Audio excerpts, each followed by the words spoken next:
Hello, and welcome to Entangled, the podcast where we explore the science of consciousness, the true nature of reality, and what it means to be a spiritual being having a human experience. I'm your host, Jordan Youkilis, and today I'm joined by my friend, John Decker. Decker and I start the conversation discussing nature, New Zealand, rugby, and lacrosse. We next discuss John's decision to attend Wabash and what it was like having an all-male college experience. From there, we discuss his parents' military career and how Decker dealt with the loss of his father shortly after graduating college. From there, we consider the relationship of dreams and reality and consider what happens after death and before life.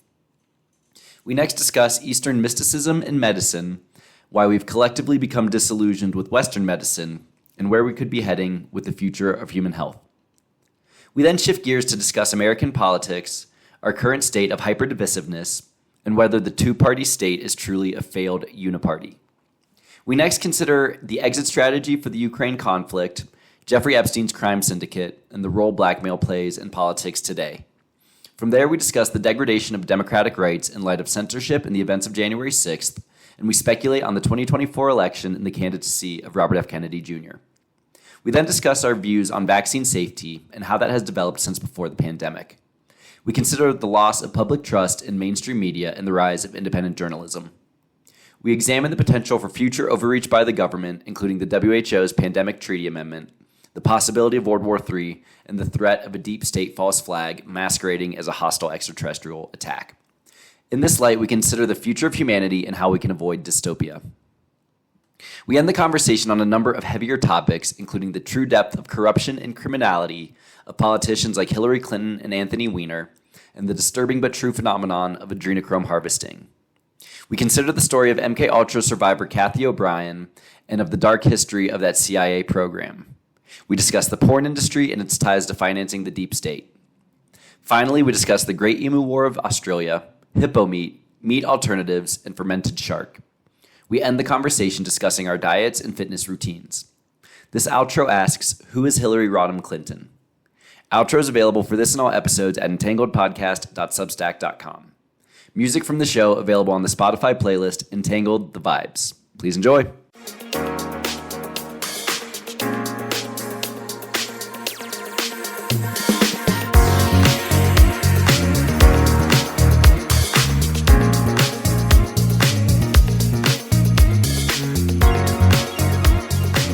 John Decker, welcome to the Entangled podcast. How are you doing, my friend? I'm doing great. How are you, Jordan? Doing Good to great. see you again. It's been a while.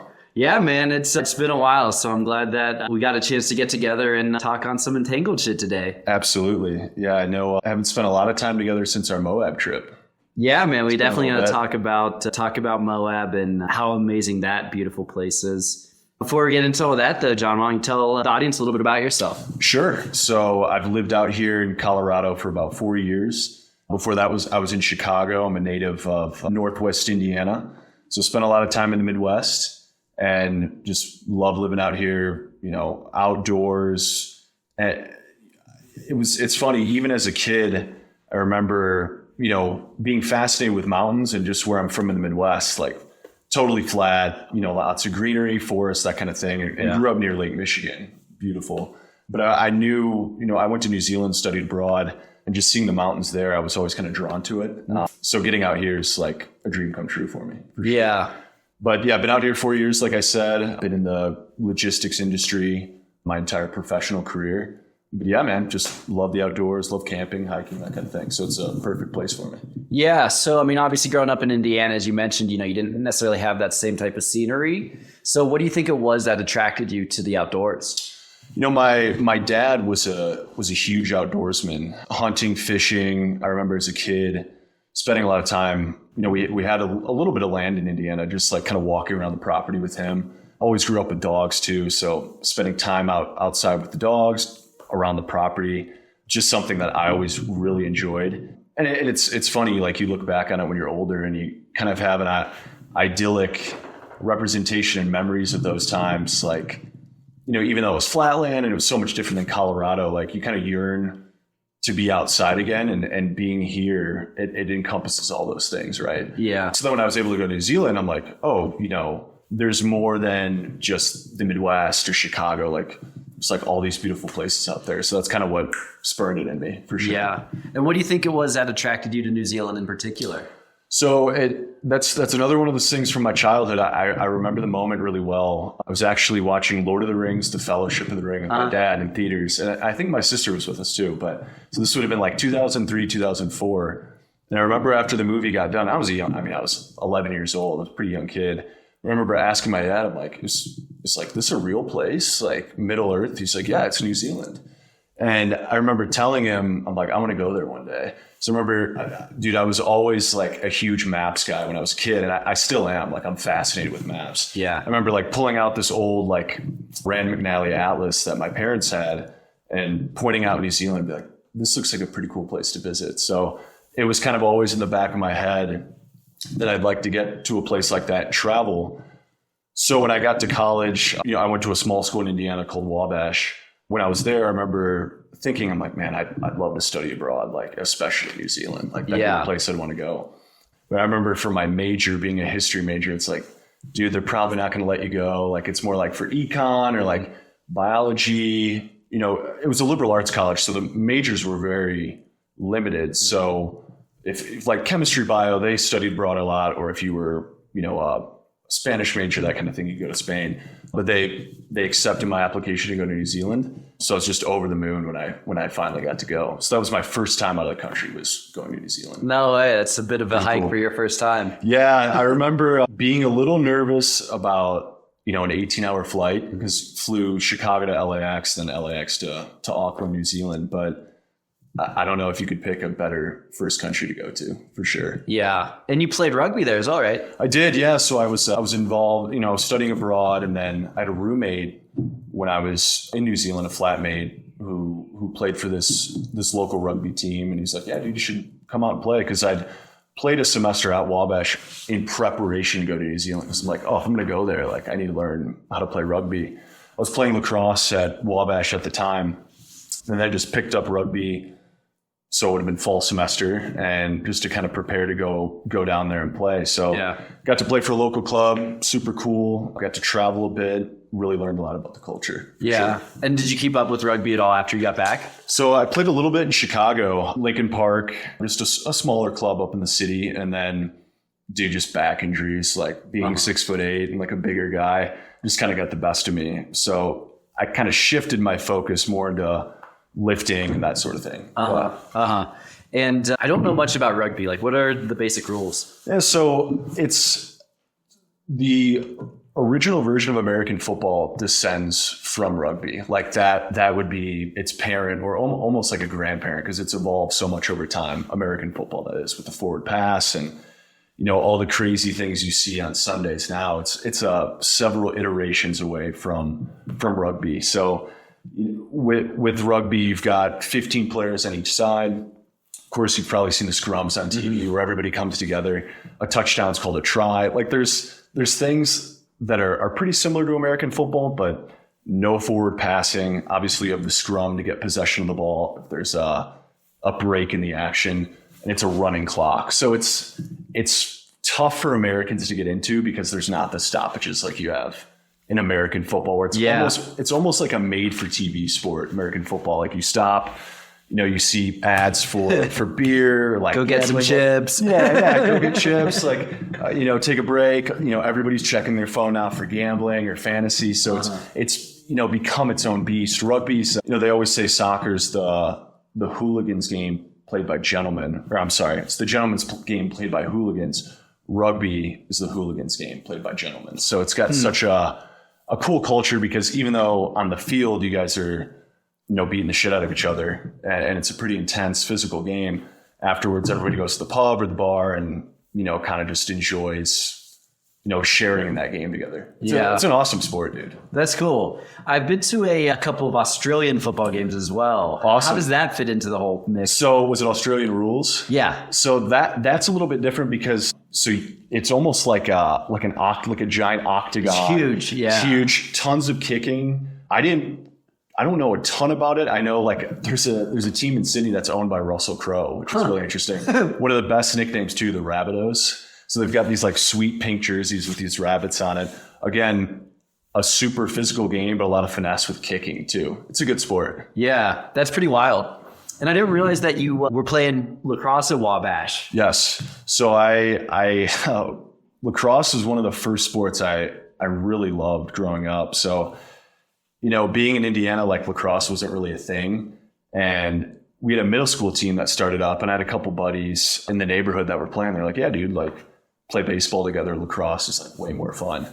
And I didn't know anything about it. I'm just like, yeah, lacrosse, like it's got the stick, shoot the ball, like the hard rubber ball. I'm like, this looks pretty sweet. So I started playing in middle school, played in high school. And then when I got to Wabash, I originally was there to play tennis. So I loved playing tennis in high school. But lacrosse, I always kind of enjoyed more like the camaraderie, the team aspect of it. So played a couple years when I was there. And it was club status like for a while. And then when I got there, like the club kind of died out, and then we, me and a few other people at Wabash kind of brought it back, and then transitioned to an NCAA sport right after the time I left. So it was kind of cool to be a part of that. I mean, we weren't a great team or anything, but it was still fun to play lacrosse. Yeah. Did you play lacrosse at all? No, I've actually never played.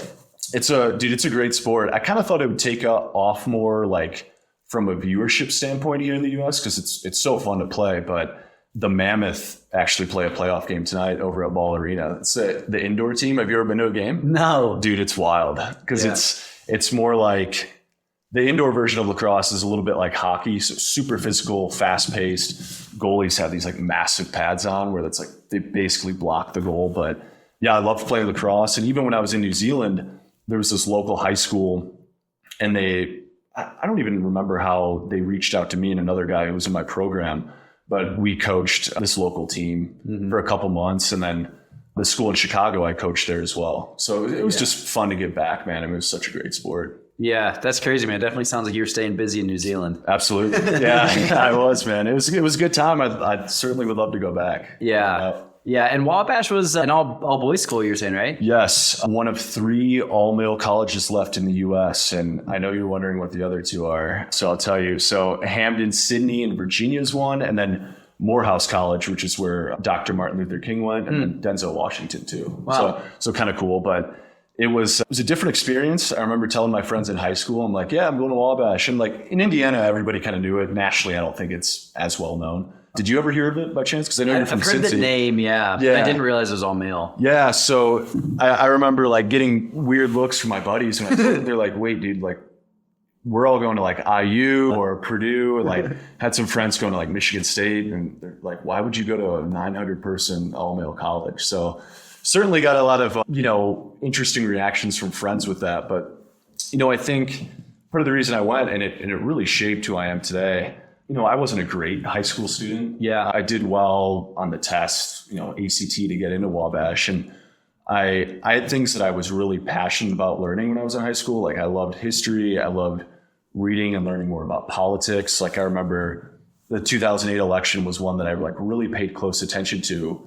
And that was Barack's first win? Yeah, it was Barack against McCain. Which, I mean, we look back on that now. It's like, man, what would we, to have that back, right? And I remember, it's funny, like one of my earliest memories as a kid was the Al Gore Bush election in 2000, like the recount. Yeah, I remember that. I'm like, what is a hanging Chad? Everybody's talking about this. Like my parents are watching the news, but I digress. So going to Wabash really showed me that, the things I was passionate about, I could learn more and kind of have like that thirst for learning. And in a place like that, a liberal arts college where it's all male, really serious academic, tradition, and just a really cool tradition with the college in general.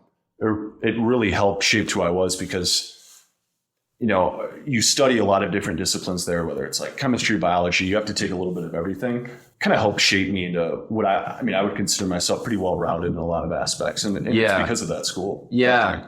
That's really cool to hear. And, it's interesting what you're saying there because I went to Indiana, and I'd say I definitely, I love my college experience. I don't want to like disparage it by any means, but I do think that I got far too pulled into the fraternity scene, the party scene, right?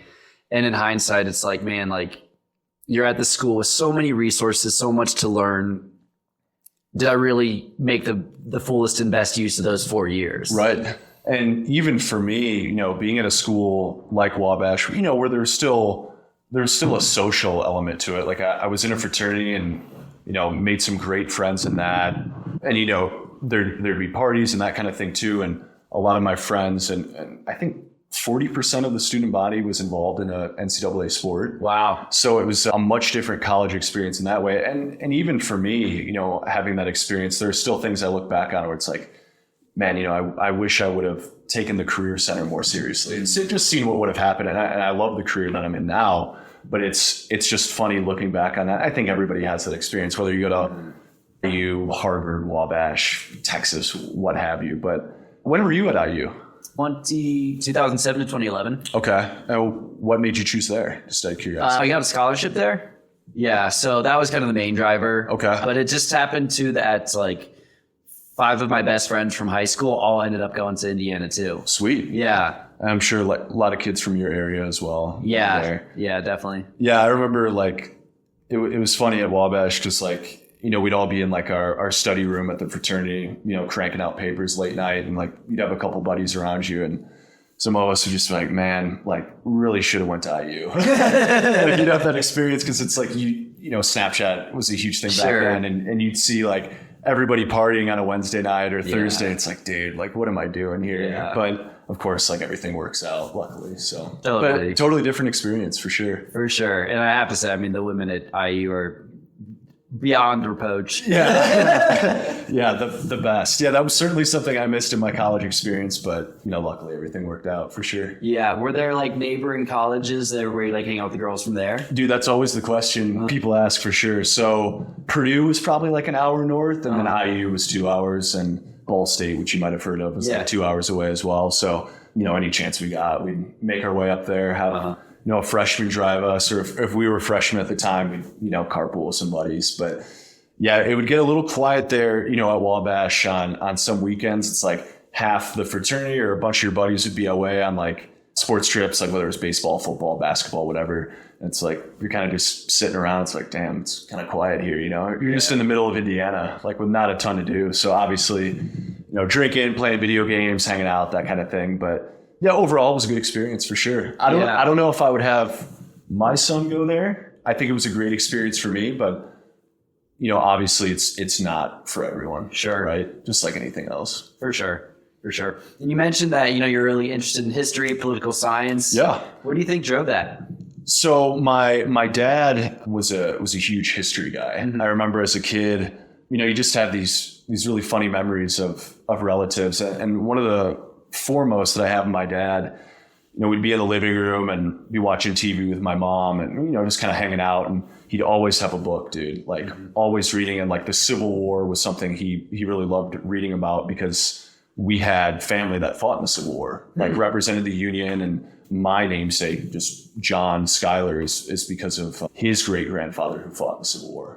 So kind of cool and fought for Indiana, which is something I'm very proud of. But my dad was always really interested in U.S. history, and going back to that memory of all of us just sitting around, he'd have a book and would almost like, he'd be like, hey, John, like, listen to this. And he'd read a passage of something. And as a kid, you're like, Dad, I'm trying to watch like the Bears game or the Bulls or whatever I was watching at the time. Maybe it was the Cubs, but like, oh, wow, that's really cool. Kind of like nod along. And it wasn't until I was older, maybe at the end of high school, that I'm like, oh, he's sharing these things with me because he's really passionate about it and wants me to learn more about it as well. So I think just kind of being around my dad when I was a kid, I was always exposed to history and just grew to love it from there. I remember, being pretty young, and I could ask my dad, I'm like, oh yeah, what's the capital of Chad or Sudan? And he'd always have an answer. And it would almost like become a game where I try to stump him. So I think that's where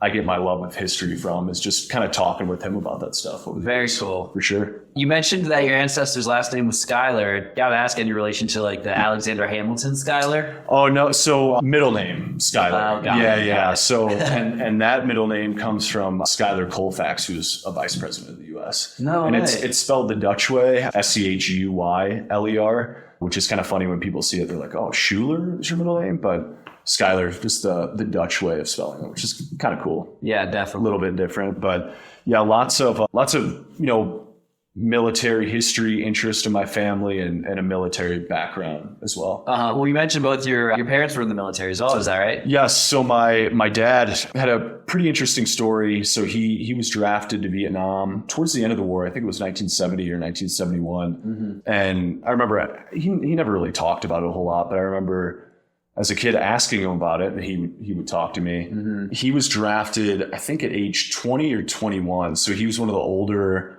drafted guys in his platoon. And I remember, hearing his experience about that, like even just those 2 or 3 years of difference, it was a big deal because some of these guys, were straight out of high school getting drafted. It's crazy. Now what's kind of funny is he had some college experience, but he was like, minuscule credit hours shy of not being drafted.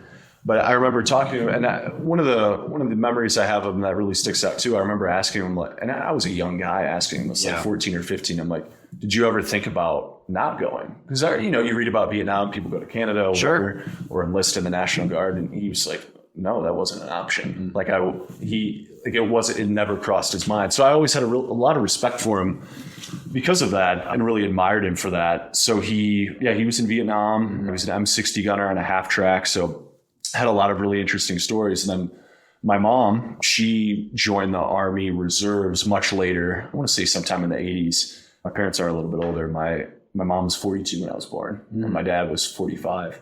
But she went to Korea, was there for a little bit, and then I think bounced around the U.S. a little bit, and then left the Army when she was pregnant with me. Interesting. Yeah.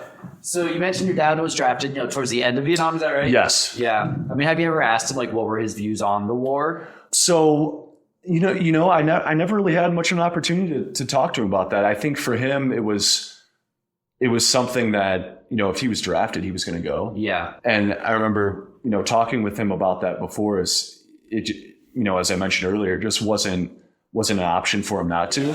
Now, I would love to be able to ask him that question, especially now, just, reading more about Vietnam and just other conflicts that the U.S. has been involved in. I'd love for him to just shoot me straight and be like, hey, what did you really think about this? Right. But I think for him, he was a very patriotic man. And, I think he was just going to do his duty, in other words. Yeah. Yeah. Sounds like your father has been a pretty big influence on you growing up. Is that fair? Yeah. Oh, most definitely, man. Yeah. I would say, his demeanor, his love of learning, certainly, especially his love of the outdoors too. Just remember, as a kid, like I mentioned earlier, just being able to, walk around the property with him, and then, meet a lot of his buddies, just kind of seeing the way that they interacted kind of reminds me of how I interact with my friends too. But yeah, he was a great friend and obviously a great dad to me too. Yeah, that's great. And you had mentioned, before we started recording that unfortunately he passed about 8 years ago. Yeah. So I remember it really well, man. And it's funny, I was listening to your podcast with Spencer Smith. He was my manager at the time when I was working at Coyote, and this had happened. So, Spencer I'll always kind of remember because it was that time of my life, and obviously he's a great friend. But yeah, my dad, unfortunately because of Vietnam, at least that's what they think, Agent Orange exposure led to cancer of the kidney. And then he passed in surgery so it would have been 2015. And obviously, super, super tough to go through that kind of loss when you're a young man and really getting started as an adult, right? Like graduate college. And, I feel really grateful that he could see me graduate and that we had a, really fantastic relationship. But, there's really no like roadmap to go through that kind of big loss in your life as a 23-year-old. And I was really lucky, or I'm extremely lucky to have a great mother, and my sister's fantastic as well. But yeah, when I can give you a little bit of a synopsis of what happened. So it's December of 2014. I remember getting a call from my mom, that they'd gone to the hospital, and that, my dad had found out that, he had kidney cancer. And, when you get news like that, when you're a pretty young guy, I mean, I was 22 at the time, it was right before my 23rd birthday, and you don't really know how to take that kind of news. Like it's so surreal. And Jordan, to be honest with you, like my life up until that point was, pretty great, to be honest. Went to a good school, played sports, had a lot of really good friends, and, kind of navigating the working world in Chicago, working in logistics, and as I'm sure you've heard, it can be little bit of stressful industry and just kind of getting the hang of things there. But getting that news and, you know, coming home and it not really seeming real because my dad seemed totally fine, right? So a couple months pass and there's a surgery scheduled to, you know, remove the mass that was on his kidney. And I remember my dad's disposition that day was totally fine. Like, you know, he just seemed pretty normal, right? And so it was a day in February. So February of 2015, I went to work and I remember my mom and sister were there at the hospital with him. It was at the University of Chicago, and just, you know, kind of monitoring my phone all day, and, you know, got the text that he was doing really well, but, you know, they had to go in for another surgery. I'm like, okay, you know, just trying to keep my spirits up. Right. And working through the day certainly helped kind of keep my mind off of it. And I remember I was at work kind of late that day and was helping, you know, get a shipment moved, you know, whatever. And texting my mom, like, hey, I'm going to be at the hospital soon. So I left work. I remember it was snowing like super hard, man. It's just one of those memories like you won't forget. It's like kind of felt weird driving to the hospital. So I get to the hospital and get in this elevator to go up to the floor where my dad was and my mom. And I just remember like, dude, this like cloud hanging over me in the elevator. Yeah. Never have felt anything like it before or since. Just this, you know, really odd feeling. Right. And I get up to the floor and I see my mom and I knew right away, you know, something was terribly wrong, unfortunately. And, you know, the doctors came and talked to me and they said, you know, we're really sorry, but he didn't make it. And obviously really, really tough. And I'll never forget this. They kind of pulled my mom and I into a room and were trying to explain what happened and how we could have passed in surgery. And, you know, I remember telling them like, hey guys, like I want to be with my mom right now. And I asked my mom, like, you know, what happened? Like, it was one of those things. It just didn't seem real. She's like, yeah, you know, the cancer had spread. It was inoperable and, you know, he passed in surgery. So that was, you know, I just remember sitting there kind of just like staring blankly. And, you know, I had my arm around my mom, of course, and, you know, not crying or anything because it hadn't hit me yet. But just remember thinking like, man, how am I going to like move on with my dad passing? He was my best friend. I texted or called him most days, whether it was like talking about the Bears or talking politics. So it was super tough, man. Definitely. Yeah, I can imagine. And, you know, you mentioned that happens at you're, you know, 22 going into 23, coming out of college, like not a care in the world. Like I have to imagine it's kind of like a pretty sharp wake up call, right? Dude, it really was. And that's really interesting that you bring that up because, you know, and I think, you know, you and I can really relate to this together. You know, being 22 in Chicago and you're like making scratch for the first time, like getting paychecks, like going out pretty regularly, like not only like Fridays and Saturdays, but, you know, potentially during the week too. And allegedly. Right. Exactly. I won't tell Spencer. Yeah. It's funny. Something like that is a huge wake up call because, you know, I don't know. I don't think I was on the wrong path per se, but I think that really recentered me to kind of focusing on what's important, right? Mm-hmm. Where I think someone that might not have had my reaction to it may have gone down the wrong path, right? Yeah. Where it's like, hey, and hey, I think everybody has had these thoughts when you go through that sort of loss, you're grieving. It's like, I just want to get numb to this pain. Yeah. However I can do it, right? Like whether it's partying or, you know, some people take other paths, right? And for me, I would say I focused a ton of energy into work and working out. That was like the two things that like kind of saved me, man, to be honest. And then, you know, of course, you know, I'd still go out with friends, but I never wanted alcohol to be a crutch for me, right? Where I could see that happening to other people if they'd gone through that. And I could have seen it happening to myself too. So really had to reel it in after that. Yeah, definitely. That makes sense. Well, I mean, it's definitely healthy outlets you picked, right? To your point, you know, a lot of people use alcohol or, you know, even, you know, SSRIs, painkillers, who knows? Yeah, no, I think that's a great point. And it wasn't ever something I considered. And to be honest, I think talking with people about this stuff certainly helps me. And I think when it initially happened, I was trying to think of the right adjective. I was just like reserved in speaking about it with people because you don't really know how. Like there's not like a roadmap to be like, hey dude, I really feel like shit today because, my dad had passed. Like, I just want to talk to someone about it. Yeah. And now that I'm older and, I've had a couple of friends go through the same thing, unfortunately, but you can kind of bond over that. But yeah, at the time I was just kind of like, I wasn't even comfortable really talking to my mom and sister about it, to be honest with you. So yeah, luckily for me, I always had an interest in, athletics, and then later that became working out and fitness. And, I had a job that kind of required like, hey, the more you put in, the more you get out of it. I was a, sales job that was commission based. So kind of just poured myself in those two outlets for sure. Yeah, for sure. And I think that, it's definitely a cultural thing, especially for men, right? It's like, oh, something shitty happens. There. That's, yeah. Shake it off. Yeah. Oh, dude, totally. And I mean, you and I roughly the same age, but just even as a kid, it's like, if you're playing a sport or, you fall off your bike, it's just like, hey man, like get up and like move on. Right. Like it's, but really, emotional pain or feeling a certain way. It's like, to your point, it's like, it's a cultural thing to just like, you're a man, it's time to like face these things and move on. So that was kind of the approach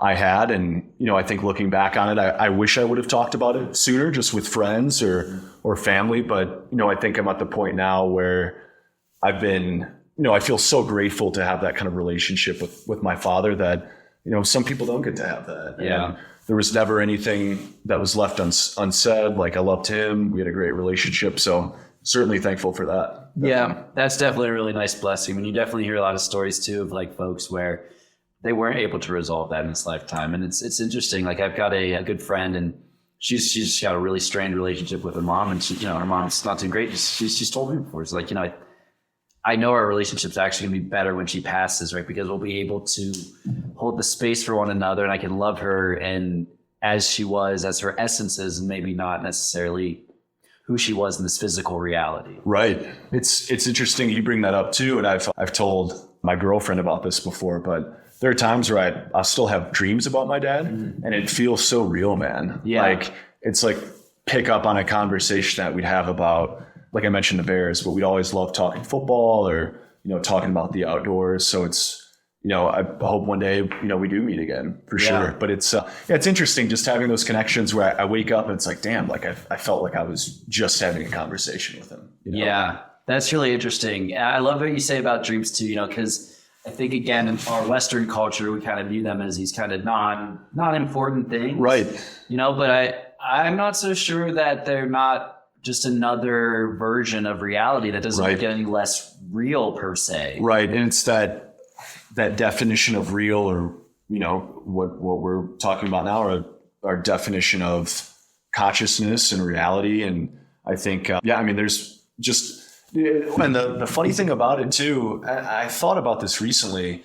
When I have those dreams, I think people's reaction would be like, oh, it must like feel sad to like, no, that's not real. But I wake up and I feel happy because it's like, oh, I felt like the presence of being around this person that, I loved and adored very much, a great father to me. And just being thankful to have those sorts of experiences, even if it is just a dream, right? Or just a dream.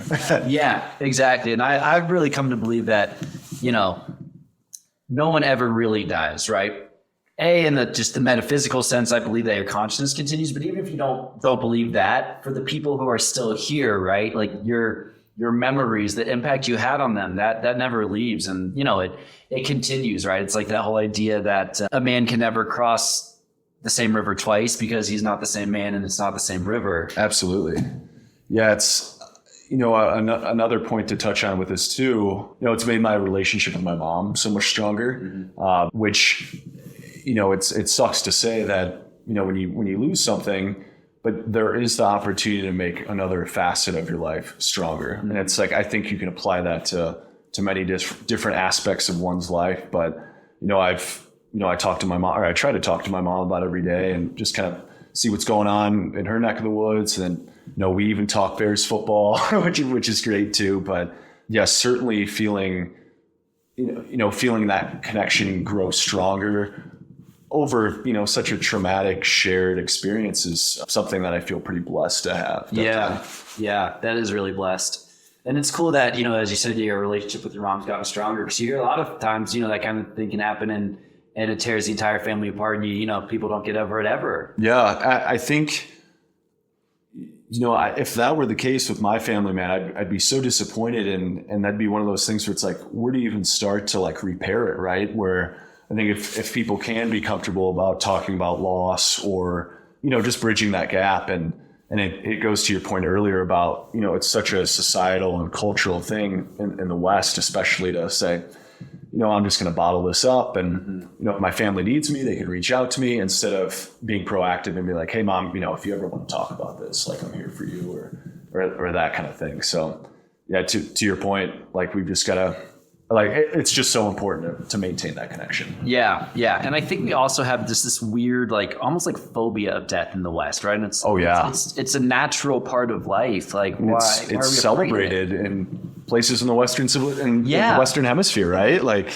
what do you think that is? Is it Judeo-Christian roots that, and honestly, I may be answering my own question here, but is it the fear that we don't know what happens?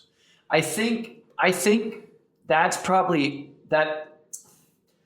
I think that's definitely part of it, and I think that our society kind of feeds on that. But I think, to me, it's a lot of it, candidly, is organized religion who use it as a source of control. And yes, kind of has that the trickle effects are still being seen today. Because Jordan, if you don't say your prayers, like purgatory might be on the horizon for you. It's like exactly. I mean, and I say that jokingly, but I think to your point, there is that sense of control, and then with that comes fear that perhaps this stems from the origins of Catholicism, or whatever it may be, but where we've always kind of had this fear of death, right? It's like, and it's the one thing in life that's guaranteed. Like, you're going to be born, and at some point, like the end is going to happen, right? And it's reshaping that view, right?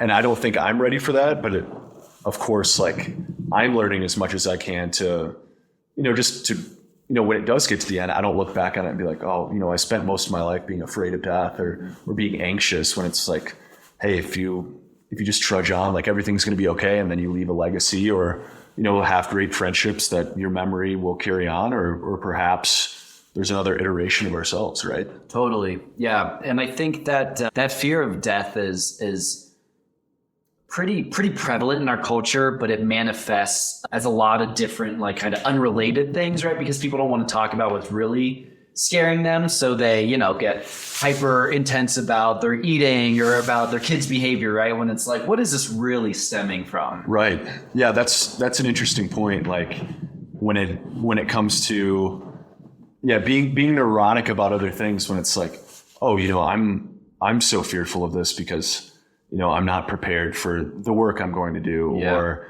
I've treated my body like shit for 10 years and this is how I feel, where it's like, we can just kind of get a grip on what we're working on now. Maybe that fear won't be there. Right? Yeah, totally. So what do you think happens after you pass on from this life? Well, that's a great question. I remember being in a class at Wabash, and this was asked, and the best answer that I heard, and probably what I agree with, Jordan, to be honest with you. So professor asks, what do you think happens after you die? And a student in the class goes, well, it'll be like before you were born. Mm-hmm. Like we don't know. And Jordan, part of my life, I really believed that we'd go to heaven. And to be honest, man, I don't know what happens. There's so many things I read now that really open up my ideas to what could happen. I mean, whether it be we're reborn as another entity, whether that's reincarnation, what have you. I don't know if my favorite version of this is, if you're a Viking, you go to Valhalla and then you dine with your ancestors. That's cool. If you die in battle with your sword, you go to Valhalla and you dine in this giant feast hall with unlimited food and drinks, and you're with your ancestors, right? Like, I think that would be the coolest version of the afterlife, is to be with all the people that you love in a great gathering place. But I'd have to put some additional thought. What's your stance? Like, what do you think about it? Yeah, I think, before my spiritual awakening, I didn't think about it too much, right? I probably would have just said, that's it, but I had a pretty profound experience on LSD about 2 years ago that just completely changed my perspective. And like I experienced the realm of eternality, right? And like I came away from that experience knowing in my heart that the entire universe is love and that the whole idea of death is not real. And as I've continued to explore, other cosmological interpretations, right, from the ancients, like I think that's a very common belief. So I obviously, who the fuck knows? Yeah, like Sumerian culture, that was a huge thing, right? Like just not only being reborn, but multiple, I guess, universes of existence, right? Yeah. That's really interesting. When you had the spiritual awakening, was that something you set out to do, or was it just something that just happened? Yeah, it was definitely a really cool kind of 1-2 punch for me, right? Like 2 weeks before that experience, I came across a documentary that opened me up to metaphysical concepts like the holographic universe, the unified field of consciousness, and this idea. And it was all related to extraterrestrial phenomena. I know it sounds like a lot. No, sure. But that documentary, it talked a lot about consciousness, didn't talk about psychedelics at all, but it resonated as truth with me in every sense of the word. And it resonated with experiences I'd had on mushrooms before. Okay. And so 2 weeks after that, I decided to just take a larger dose of LSD than I'd ever had before, just to really explore consciousness, not knowing what would happen. And it just kind of shattered the glass for me. So with that experience, has there been a paradigm shift for you with just the way you view not only death, but just like your day to day? Totally. Yeah. And, I've gotten really into Vedic philosophy since then as well. Oh, yeah. And one of the things that's pretty prevalent in that idea is that, enlightenment is not some far-fetched thing that, only Jesus and Buddha can achieve, right? But that we actually have the ability to achieve enlightenment while here on earth. And if and when we do, then our consciousness kind of transcends the next level. Right. And if we don't, then we just get reincarnated and try again. Were you raised Christian?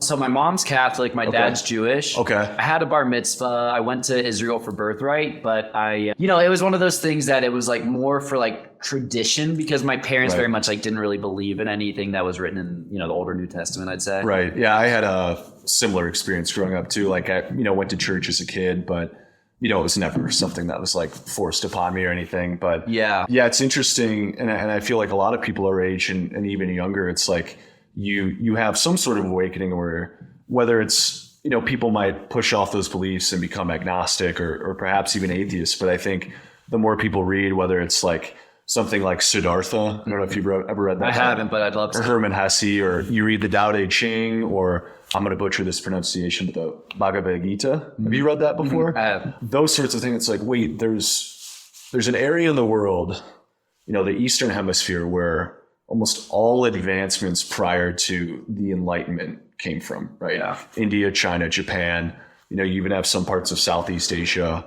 What were they doing that all these brilliant texts came out? Mathematics was birthed in Arabia or Middle East. So much interesting culture there. It's what makes, this religion, Christianity, that, was birthed in the Middle East, of course, spread to Europe, came to North America, and I just happened to be rooted in it because my parents and their ancestors who came over from Europe, when you're a kid, you don't question those things, but it's is Christianity just here because of warring and conflict and then great migrations? It's just, I think of things in that historical sense and, these migrations, but certainly something to think about, right? Why, I guess what I want to ask you is why do you think there's always this, not always, but for some people, there's this reluctance to Eastern philosophy. And I know you're interested in Eastern medicine too. Mm-hmm. What's your take on kind of the reluctance there? I think a lot of it comes from just colonialism, right? Sure. And just the idea that the white race, the NATO nations are the ones that have it all figured out. And if it did come from some nerd at Harvard, then it's, worthless. Right. Yeah, I think that's a good point. And something I can tie back to me that I thought really helped me. And it was something that years ago I would have dismissed as bullshit, but I had a pretty serious back injury playing rugby, and being a taller guy, I think I was just kind of more predisposed to have that injury. So I had a couple herniated discs, and dude, it got so bad where I couldn't drive because I couldn't feel my right leg because of the sciatic pain. And there were times where like I had a really tough time getting out of bed, and dude, it was like not being able to work out or sometimes even like walk around. It was like crippling mentally. Like it was just one of those things where I'm like, man, what am I going to do? Like I love working out, love being active, but dude, what saved me was acupuncture. Wow. Like I went to 5 doctors, all of them recommended surgery. Uh-huh. And I'm thinking, okay, I'm 25 and they want to fuse my back, like something. And, thankfully my mom was a nurse for a long, long time. I remember calling her up about it. And she's like, listen, like you have one back surgery, you're probably going to have multiple. And something clicked in me right away. I'm like, okay, my mom, who's been in the healthcare industry her entire adult life, she retired when I was in college, worked for 40 years in the industry.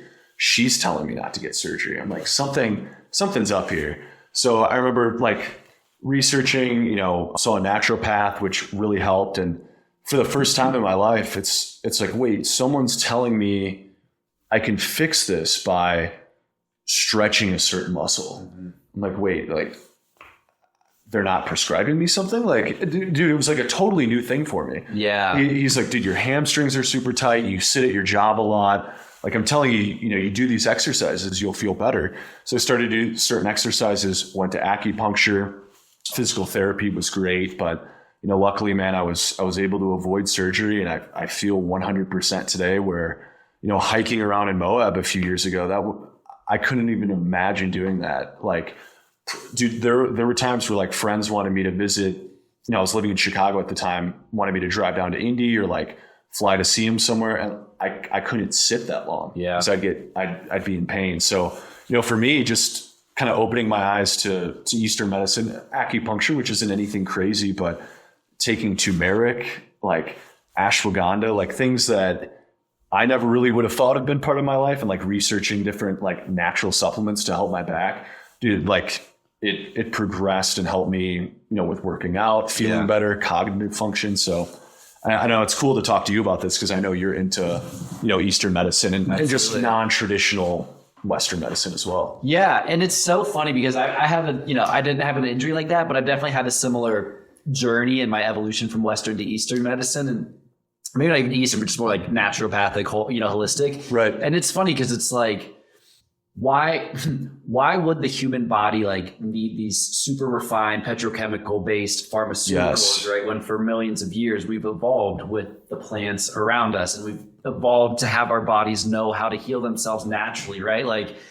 in hindsight, it's like, oh yeah, obviously that makes more sense than this whole, you've got to go under the gun and cut it out, chop it up kind of thing. Yeah, it's interesting. And I think we're seeing, well, and especially I think after 2020, we're seeing more of a shift towards, like getting sunlight and walking around outside is a lot better than like staying inside and, not getting exposed to certain pathogens, right? And I know this isn't breaking news for anybody, but I just remember, thinking about it at that time, it's like, I don't want to change my lifestyle, because of COVID or anything like that. So just like staying active really helped me. And it's funny, man, like the studies early on with vitamin D, it's like, why wasn't this talked about sooner? And we know the answer to that now. At least I think you and I agree on that too. But it's certainly something you and I could dive in on more. But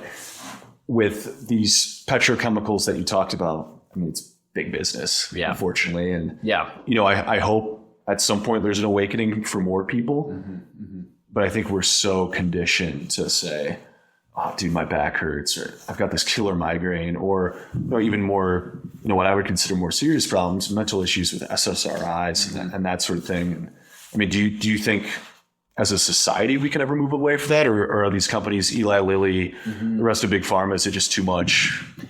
It's a good question. I mean, I think that we're kind of at a crossroads right now, right? And, certainly after 2020 and the past few years, I think people have at least been open to more ideas, right? Yeah, I hope so, right? And I think that, frankly, if we don't figure out a better solution, like any path that continues to involve the consolidation of power, big pharma, the restrictions on, doctor independence, the censorship of anyone who bucks the consensus, right? Like, I don't want to spread fear. But to me, there doesn't seem to be a path that way that doesn't lead to something relatively dystopian. I think you're right because, unfortunately, there's too much money involved.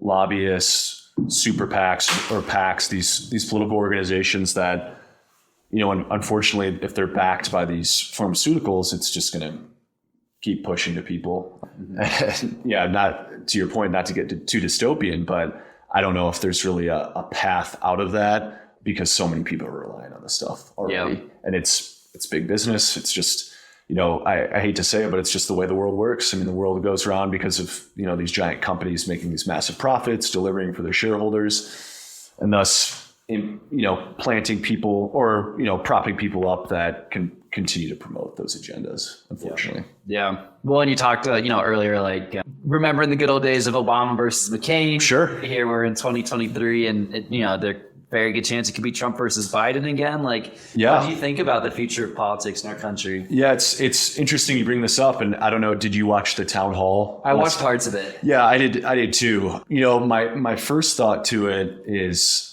it's going to be 2024 and we're really going to run back to, upper, 78-year-old men back to back. Right. And I'll be honest with you, man, and not to talk dystopian again, but to have a repeat of 2020, that election in 2024, I think things are just going to be even more amplified. Yeah. I think both sides are going to be even more riled up. The right about election fraud, the left, I don't know if there's a candidate that mobilizes voters quite like Trump.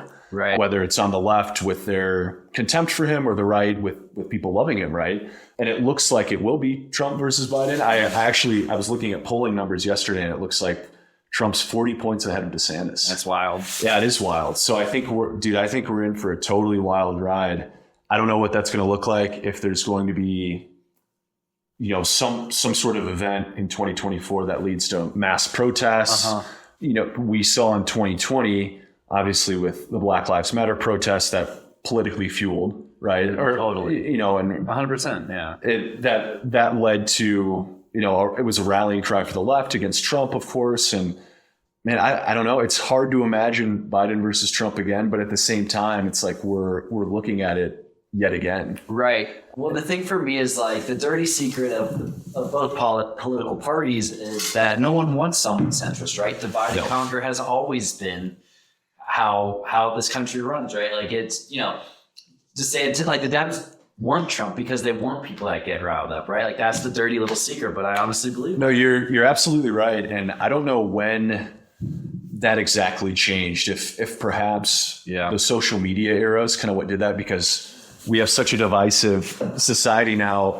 And a good analogy is like with sports, right? I don't know how many of these talk shows you watch, but everybody's got to have a hot take. Like you can't just say that Joe Burrow's a good quarterback. You have to say he's the best quarterback in the NFL. And all these other guys can't hold a candle to his numbers, his attitude, that kind of thing. And I think, with politics, it's a lot of the same, right? Mm-hmm. You have Trump, who's his personality is so far one way that people, he's so divisive. They either love him or hate him. He spent most of his life in these boardrooms, talking to these billionaires, and just the way he talks, it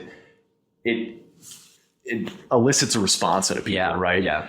And Biden, to me, is interesting because he's a career politician. I believe he ran for president in 1988 or 84. That's wild. Yeah. Oh, yeah, man. So long it's ago. really interesting. I think he was in the Democratic primary against, I wonder who. Probably then? No, it was even before that. It was when Reagan was the sitting president. So we'll have to check it out. Yeah. But, dude, he ran for president like 35 years ago. That's so crazy. And do you know why his polling numbers were so bad? Because he lied about his education.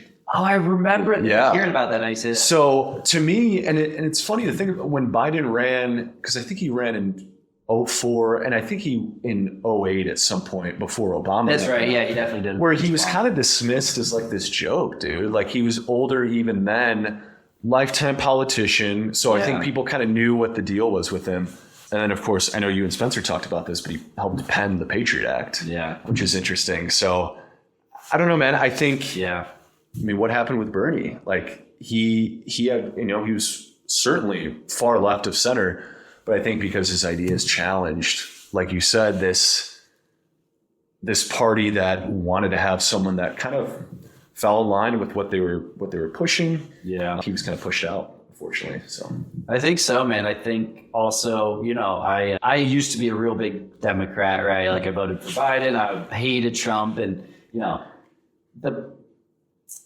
the more I've learned about our politicians, the more I don't really think there's any difference between the Democrats and the Republicans. yeah, I think a good way to put it is like a uniparty, right? Totally. Dude, all these politicians, they go to the same banquets. A lot of them have the same donors. Exactly. Or they'll have a donor that gives 80% to one party, and it's like they get a kickback of 20% to theirs. I think, and perhaps I'm wrong about this, the media presents this really partisan view. And what I mean by this is, the coverage on some stations may be partisan, of course, but I think a lot of these politicians get along a lot better than we think because they're all part of the same club. Yeah. Where a guy like Andrew Yang or Bernie Sanders, Tulsi, these politicians that come along and they have a really strong grassroots movement because people are like, oh yeah, I can get down with what they're saying. Yeah. But then unfortunately they get pushed out because they're a challenge to the norm. Totally. They don't control, the DNC or the RNC or the media. So Right. They don't get the platform that they should. Now, I think that stems from, Ross Perot in 1992, because you had Bill Clinton, Democrat, running against the sitting president, George H.W. Bush. Ross Perot comes in. He takes a chunk of primetime television to go over this tax plan he has. He's like, look, I want to cut taxes. Here's my plan. He took so many votes away from George H.W. Bush. Bill Clinton won, and I think both parties at that point are like, we're not doing this again, right? And I think he ran again, and then you had Ralph Nader. What are some other? Gary Johnson, do you remember him? Kinda. Libertarian who ran in 2016. Jill Stein ran in 2016. Like a lot of people believed voters of Jill Stein lost the election for Hillary. Interesting. She was a Green Party candidate. And then I think in 2020, you didn't have much of a Libertarian or Green Party representation. But Jordan, what's so interesting about this too is like a lot of other countries, not only in the West, but countries with democracy, there's like 16 parties. And they'll do a runoff in the top 4 and then you select. But this 2-party thing, man, I don't know, it just doesn't seem to be working, right. Unfortunately. Well, you talk about the Uniparty, right? We've got, a country with 330 million. Somehow both of our 2 parties, lo and behold, doesn't matter what they really say leading up to the election. Right. Once they're in power, it seems that the policies always favor the military industrial complex, big pharma, the corporatocracy, and there's always money to go fund Ukraine or Sudan or whatever the next war is, but not the poor, not the homeless, right? It's right. crazy. Or care for our veterans, like simple things like that I think everyone can agree, the homeless too. It's like we can make this a much better country if we're not allocating trillions of dollars to the defense budget, sending money to Sudan, Ukraine, which, I don't know if our place in the world moving forward should be, to get involved in other conflicts. Like I think this theory, that goes back way into the 1800s of the Monroe Doctrine. It's like, hey, let's protect our interests here in the United States and the Western Hemisphere. Or, Teddy Roosevelt would speak softly and carry a big stick. It's like, at what point did we start becoming involved, and maybe it's because our influence grew so large, but we started becoming involved in all these other conflicts. Yeah. Like, do you think there's, like with this Ukraine thing, like, is there a way out for us? I mean, we're giving so much money to Ukraine. The European Union isn't giving, maybe I think 20% of what we give. Why are we in that position? And do you think like there's a way out? I think there is, but it's going to take a global coordinated effort, right? It's not like we the U.S. can necessarily do that on our own, although we certainly has the most formidable power. Yeah, I think it could lead the trend in that direction. But I think, it's something we haven't talked about. But look, let's go down the rabbit hole. I think the other element we need to think about is how compromised a lot of our politicians are. And I've read quite a bit about Jeffrey Epstein and the blackmail that's going on. And I think it is absolutely mind-blowing how many of our elites and politicians and business executives are probably on camera doing some pretty fucking disgusting things. I couldn't agree more with you. And it's what's interesting to me is like so Prince Andrew was one of the one, like, if he's on there, how deep does this thing go? And why has there always been this cloak and dagger? It's like, well, I mean, first, does anyone really know how Jeffrey Epstein got all his money to begin with? Like, I know there's all these theories that he could have been an agent of some military or of some government, of course, right? But all we really know about him is that he went to Ohio State for a little bit, dropped out, kind of went to New York City and was balling as like this financial character of some sort. But then, he's seen hanging out with, he's photographed with, I mean, obviously, with tons and tons of notable celebrities. Bill Clinton, Bill Gates. Right. And they're all in these flight logs. Trump. It's crazy. Yeah. I think to your point, I mean, how far down the rabbit hole does this go, and who's on that black book? Like, who's keeping this? Who's keeping these names safe, and to what end? And why would he compromise these people? Right. Like, what was Ghislaine Maxwell's role in all this too? Like, she was the procurer, but what were her marching orders from Jeffrey Epstein? Yeah. When it gets back to, like, look at Biden, right? Clearly this man is not running the fucking country. He is not running the free world. But then who is? Yeah, no, it's well, I can tell you it's probably not Kamala Harris. I don't want to give away any spoilers, but I don't think that's the case. We have tons of corporations in this country that I think have become so powerful, and I think you and I would like to talk about this too with Twitter, not being one of those anymore. And I think, with Elon's influence and ownership of Twitter, perhaps it will remain the bastion of the First Amendment, free speech. I hope so. Certainly. But with all these massive corporations, whether it's Microsoft, Apple, like, are they really running the country because of all the influence that they have? And, unfortunately, with their ties with China, I don't know, man. It's really interesting to think about, like, who, if there is a puppet master, like, who could it be? Right. You're right. Well, I mean, you look at just the last few years of the pandemic, Bill Gates certainly had a much bigger role in global agenda setting, Klaus Schwab, than any elected officials, right? Yes. Yeah. It's, I mean, you would remember what this was called. I can't think of it off the top of my head right now, but the like pandemic related exercise that was performed in 2015. Event 401 or something. Yeah, that's what it was, where it's simulated. I think the ironic thing or coincidental thing about all this is I think it simulated a virus that came from China. And coincidence. Yeah, right. and I'm sure we'll get more into this as we go along here, but why are these people that are heads of these organizations, they're exerting so much political influence, and they might not even be here in the United States. It's really interesting to think World Economic Forum, the United Nations, like, why are they governing someone's day-to-day life in the United States or wielding any policy decisions, right? Yeah. Like, you said it best. It's like, okay, Biden's our president. Who's really calling the shots here? And I mean, I don't know if you and I will ever be privy to that information, but it's certainly interesting to think about. Yeah. I think we will, though. I mean, for all the scary stuff that's come to the surface, what gives me a ton of hope is, like, that's always been there, right? Right. Dating back to, probably, goes back to the 1800s. But I mean, a more interesting example, do you think about JFK, the CIA, going through the 70s with, of course, like Nixon, Carter. And there's always been some sort of fuckery. But now I think it's so much more magnified because of social media, because of how interconnected we are.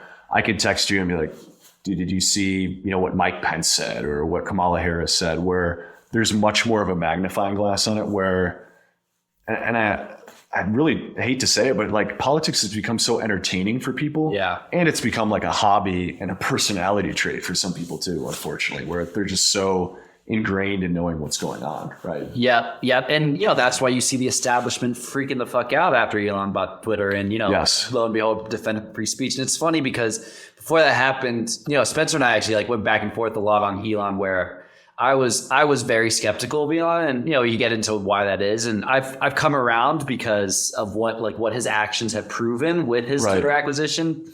But anyway, point is, like, to me, anyone who is just outspokenly favoring censorship and whatever kind of bullshit language they want to frame it, to me, that's a red flag that this is not someone you should fucking trust. Well, the thing, and you touched on this with Spencer, and I've thought about it since, and it's something that I've thought about before. It's like the very definition of liberal or democracy, Democrat. It's like you want these ideas, right? You want them to be in a liberal democracy where people can exchange ideas, whether you agree with them or not.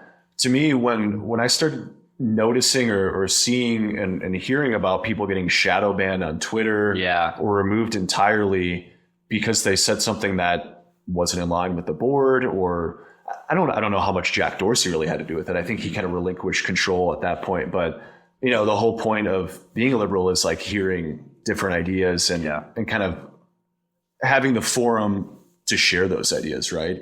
And that was completely removed the last few years. So totally. I think with Elon, it's like, hey, there's a lot of people on Twitter that you and I don't agree with, but I'm open to hearing the conversation, right? I think that's what makes this country great. I think that's what will propel us forward is being able to have a conversation, even just like this, where if you and I don't align politically, at least we can talk about it in an open setting. And if you don't agree, great. If not a big deal. Yeah, no, I know. And that was when I'd say my real disillusionment with the Democratic Party started, right? Like, and I'm ashamed to say, after Twitter deplatformed Trump, like I was in favor of it. I thought he was inciting a riot. Obviously learned more and realized that's just what the way the media portrayed it. But anyway, nonetheless, like fast forward to today, like when did the Democratic Party be the party of favoring censorship? Like, what are you talking about? Right. Yeah, it's strange to me. And I remember, the January 6th stuff going on that day.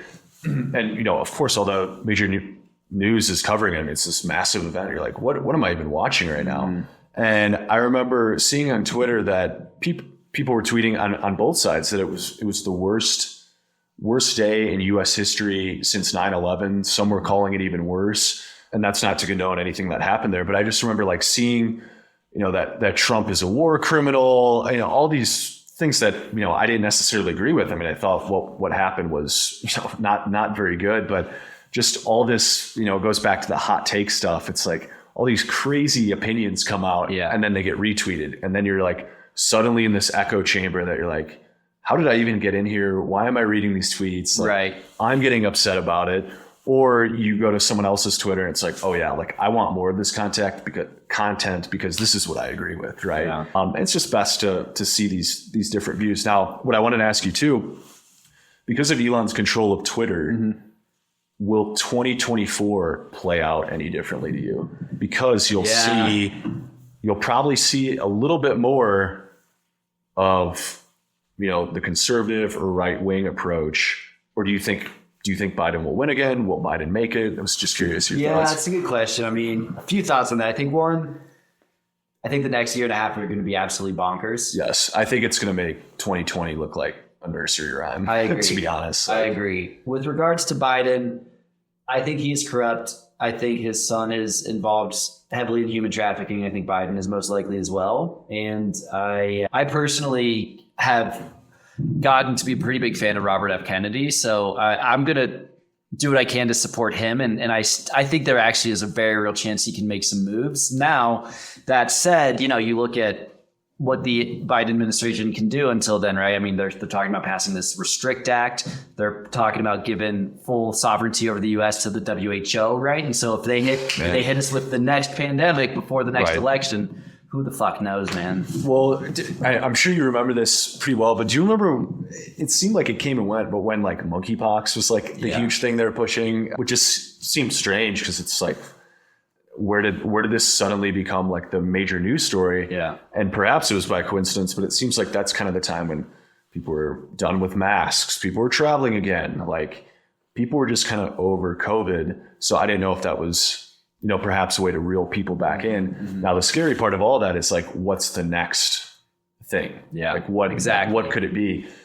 And Ukraine, obviously as terrible as it is with a war going on, that to me seemed to be the next great distraction to interest rates going up, our national debt increasing, job numbers, like all it's like, wait, we sent how much to Ukraine? Mm-hmm. And I mean, is it a coincidence to you? Like Hunter Biden was involved in Ukraine. So it's interesting to see what happens in 2024. And I agree with you completely. Like, I think this election cycle is going to make the last one look like nothing, which is saying a lot because of how divisive that campaign was. I mean, I've never seen people more upset with each other here. Yeah. Like it's crazy to think about. Now, I know you mentioned you're a Robert F. Kennedy Jr. fan. Mm-hmm. What do you like about some of his policies? I haven't had a chance to read too much into him. Mm-hmm. The only thing I see is people demonizing him for vaccines, sure, of course. But to your point, you said he can make some moves. He's got the name, certainly has the experience. I know he's a published author, and it seems like I know if you're interested in him, I'm curious to hear more about what you like about him. Yeah. So I first came across him 2 years ago. I can't remember how I first found out about his book, The Real Anthony Fauci. Right. Familiar with it? Yes. Yeah. But I read that and so taking a step back, I was awakened to the idea what I have come to firmly believe, the reality of the fact that there is a deep state that is really the ones pulling the string. And I was introduced to that through the extraterrestrial phenomenon of the military industrial complex. Then fast forward to, I want to say it was like end of 2021, I heard Robert Malone's interview on Rogan. That might have been actually where I found out about the book first. Okay. And that was like a shatter the glass moment of, this corruption's not just the military, it's also big pharma. Then I read Robert's book and it's like, the guys behind the military are the exact same as the guys behind big pharma. And that kind of, anyway. Sure. But, the fact that Robert Kennedy stuck his neck out and said, this is bullshit what's going on in the pandemic. Bill Gates, Tony Fauci are not fucking heroes. These guys are bad guys. The science doesn't make sense. The money is what's driving all of this. So I think his willingness to stand up, and then, like you said, he's a Kennedy, right? He said the CIA killed fucking JFK. Like, let's not mince words, right? And it's only gotten worse since then. Like, if there's anyone that I think has the chance to break through the bullshit, I think it could be him. Yeah, that's interesting to me. And I knew I saw somewhere on Twitter yesterday he was on a podcast talking about the vaccine, and I knew when I read the replies, I didn't listen to the interview, and I certainly will after this, but people were like, this guy's a quack, he's crazy, what's wrong with his voice? I'm like, oh, this guy's probably onto something. If this many people are like hating this guy. So I mean, how would that, I don't know enough about the process because Biden is the sitting president. Yeah. Like what could make him, like, would Biden have to resign for RFK Jr.? That's a good question. Like, I guess if RFK won the Democratic primary, maybe Biden could win as an independent potentially. Right. I would imagine he probably wouldn't. I think what's not more likely, but more possible, I guess, is that Biden wins the Dem primary, but then Robert F. Kennedy runs as an independent. Yeah, that would make sense to me because his views overall are pretty centrist. They are, for sure. Right? What were some of his talking points initially about the vaccine? Like, I know you said you read the book, and it's certainly something I'd like to read. But what like were your big takeaways? Yeah, I mean, so I'll tell you, I was super pro-vaccine. I got the first 3 COVID vaccines, and the more I've learned, I don't think vaccines are nearly as safe as they've been made out to be, right? You trace the history back to like the late 80s. They passed the, what's it called?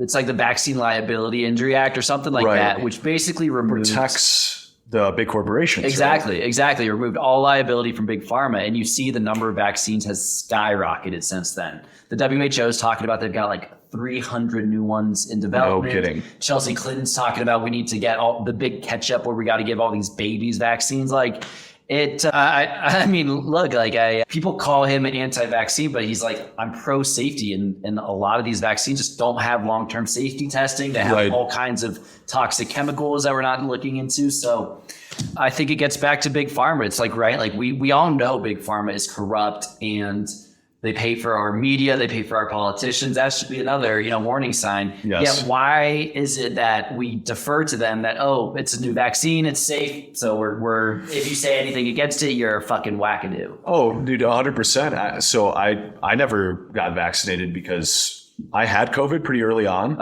and I remember everybody was getting vaccinated. I'm like, man, maybe I should. Like, I don't really know, but I remember thinking early on, I'm like, wait, if I've had COVID, I shouldn't get vaccinated against something that I've already had. Like, it was, perhaps it's not an apples to apples comparison, but like thinking about chicken pox, like I had that, like, I don't need a shingles vaccine because I already have the... No, but I mean, you're absolutely right? Like, why is natural immunity not a more important part of the conversation? What about vitamin D? What about the suppression of ivermectin and hydroxychloroquine? There's tons of stuff. Yeah, the hydroxychloroquine stuff is interesting. I mean, remdesivir, whatever. Mm-hmm. But dude, I remember early on when I would, like, people would ask me if I was vaccinated, and like people would look at me like I was crazy because I'm like, oh no, like I had COVID. Like I had to justify it to them when I should have just been like, no, I'm not getting a vaccine. And that would have been me. I would have been giving you dirty haze, like, oh, you didn't get vaccinated, you asshole, you're putting me in danger. Well, that was grandma, blah, blah, blah. That was always the thing where it was like, hey, even if you have had COVID,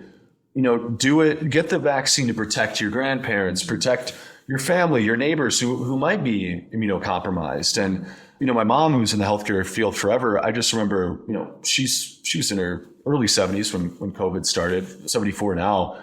But I remember she didn't get it. I'm like, wait, if a nurse I know very well, you know, my mom isn't getting the vaccine and her friends that she worked with for many years, including doctors, weren't, like, why would I? But dude, do you remember when it became such a phenomenon where people were like, did you get Pfizer? Did you get Johnson & Johnson? Like people were like posting about it. And that's when I'm like, I'm done with Instagram. It was like right around that time where I'm like, this has become such a strange, divisive issue where, like, I mean, even places here in Denver weren't allowing people into the bars if you weren't vaccinated. Yeah, I remember. It was really strange. And honestly, man, I would have gotten the vaccine, but I had COVID. And then the more I learned about it as we went on, I'm like, oh man, I'm pretty glad I didn't get it. And you look at a guy like you or me, you know, relatively healthy, spend a lot of time outdoors. You know, we're not the ones that needed to worry about it. And I'm thankful that people like yourself and others have come around to it.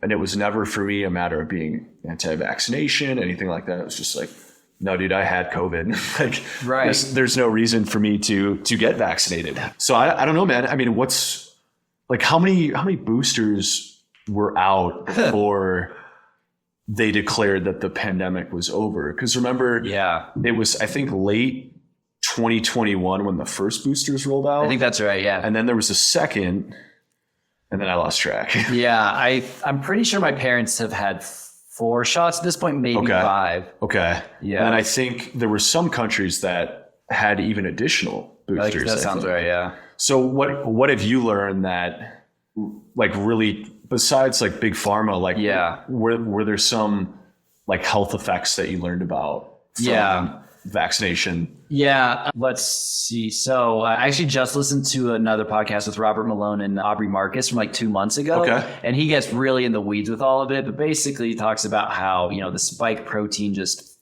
tears up the blood-brain barrier, or not the blood barriers, I guess, in your cells, right? You know, he's like, we shouldn't call it a vaccine. It doesn't prevent the transmission of disease. Like, it's inoculation. Yeah, it's like experimental gene therapy, I think is what he called it. Exactly. Yeah. And, you know, he was like, the reason that my recommendation when I first found out about this was to say, hey, we shouldn't focus on vaccine. We should focus on other therapies, is because we've never before created a vaccine for coronaviruses because they mutate too quickly. And that's the exact same thing with COVID, right? Big pharma, for them, they're like, well, that just means more vaccines. Yes, exactly. Yeah, be a good boy and get more vaccines. Yeah, it's really interesting how the immediate focus with like Project Warp Speed, which was like getting the vaccines rolled out to the public. To me, it was more of like a psychological factor, right? Where people could be like, oh, if we get vaccinated, like we can go out public again, and like the economy will get back to where it was. People can get back to work. I don't know at some point it became like this monster where you'd see it. I mean, you still see it on TV, or maybe not now, but like be like commercials during games. It's like, have you gotten vaccinated? Like, everybody in the Denver Nuggets has. Why haven't you? It's like, why am I getting lectured about this right here's now? Questlove and John Legend and Pink telling you to get vaccines. And what the fuck are you talking about? Yeah, that was a bit of a red flag to me. I'm like, why is all this? And I guess I've always naturally been a little bit contrarian to some mainstream stuff. I'm not boasting about it, but I remember with that, I remember thinking, you know, why is Elton John telling me to get vaccinated? And I don't know if you remember, do you remember like Aaron Rodgers when he came out and said he didn't get vaccinated? And dude, people were like, they're like, we need to take the MVP award away from him. he shouldn't be allowed to play. And he ended up getting COVID, and then he was back the next week, and totally fine. I mean, this is a great athlete. Obviously had access to treatments and that kind of thing. Or look at like Rogan, right? They're like, oh, he took a horse dewormer. Yeah, well, that was probably the craziest one because people kept repeating that phrase. Yeah. Horse dewormer, ivermectin, like Joe Rogan. There were even those memes of him like transforming into a horse. Like people just wanted to demonize the guy, and Rogan. That's another thing that's kind of taken on. It's become this phenomenon where now he's labeled as a right-wing zealot. Yeah. When 5 years ago, it's like, this is like a cool liberal dude who's just like smoking weed with his friends. Likes MMA. Like It's like this guy's great. Like likes MMA, knows a lot of like trivial knowledge about movies. Like the conversations are always great. And then at some point he became this right-wing figure for some reason. And do you think that was kind of spurred because of the COVID stuff? Definitely. I think that was a lot of it. I think as people started to see how much bullshit the mainstream media was, that it just was a self-inflicted wound. And they're like, oh, this guy Rogan is actually telling the truth, right? And then, he has guys on like Peter McCullough and Robert Malone, and it's like, whoa, this guy is actually telling the truth. Which, like, that shouldn't be that shocking, but when you compare them to the likes of Rachel Maddow and Sean Hannity and Stephen Colbert and Jimmy Kimmel, you're like, oh, these guys are all fucking talking heads for Pfizer. Right. Jordan got so mad he threw the guitar. But you know what I mean? It's like these guys are fucking all bought and paid for by Big Pharma, and boom. Tucker Carlson says something about that, and a few days later he's fired. Right. That's an interesting one too. And to your point about Rogan, the guy has so much money, he doesn't give a fuck what he says. Yeah. And I'm sure the Spotify deal, there might be certain things that are in that contract for him. And if he's getting $250 million, I would understand that. But it's so interesting to me that in 2020 to now, or in the middle of it too, his podcast was bringing on people that actually were telling the truth. Like I really liked when Rhonda Patrick was on there. It's like, look, like, vitamin D is really important. Sunlight exposure, light exercise, sauna, like all things that we knew that would keep you healthy, instead of saying, hey, like you need to stay home, consume more Netflix, like don't go outside. You'll get people sick. When like it goes to your point earlier. It's like, we kind of knew all along what was right. And that's, being outside, being with friends. Like Jordan, you might get COVID, but chances are you're going to be okay. Right. Right. And that's also, I think, what has caused a lot of people to wisen up, right? Like you look at, the bullshit they feed us, like, oh, we have to stay inside and lock down for public health. That's the rationale. Dude, such a draconian measure, man. Like, yeah. Do you remember? I mean, I'm sure you do, but just 2 weeks to stop the spread. Right. And exactly. then it's like, hey, like, actually, this might be another month. Kept going and going. Some of the, loosen up a little bit. Then we have an Omicron variant. Then we have the Delta variant. And then the Zeta. Like, it just kept going and going. Yeah. Where I think even a lot of people who are, really staunchly for lockdowns, I think they even wised up to it. They're like, yeah, why do we keep going through this act of locking down? And yeah, like I heard a crazy stat that like, I think the average life expectancy dropped like 5 years, right? People gained an average of like 30 pounds. Mental health rates skyrocketed. Drug overdose skyrocketed. What the fuck of that is public health? Like, what are you talking about, Fauci? Right. I mean, think about, like I was luckily out here in Denver when the pandemic happened, but dude, could you imagine like being in Chicago, like cooped up in a 1-bedroom apartment or a studio where it's, you're already in a city where it's like you might not get a lot of natural light because of your living conditions, but you're stressed out working some job from home. You don't have a lot of space. So, dude, yeah, it's like, of course, suicide rates are going to go up. People are going to be depressed. Like they're Zooming their family members over Christmas. Like, dude, I remember that Christmas, like people were not going home and because they were being told like they couldn't.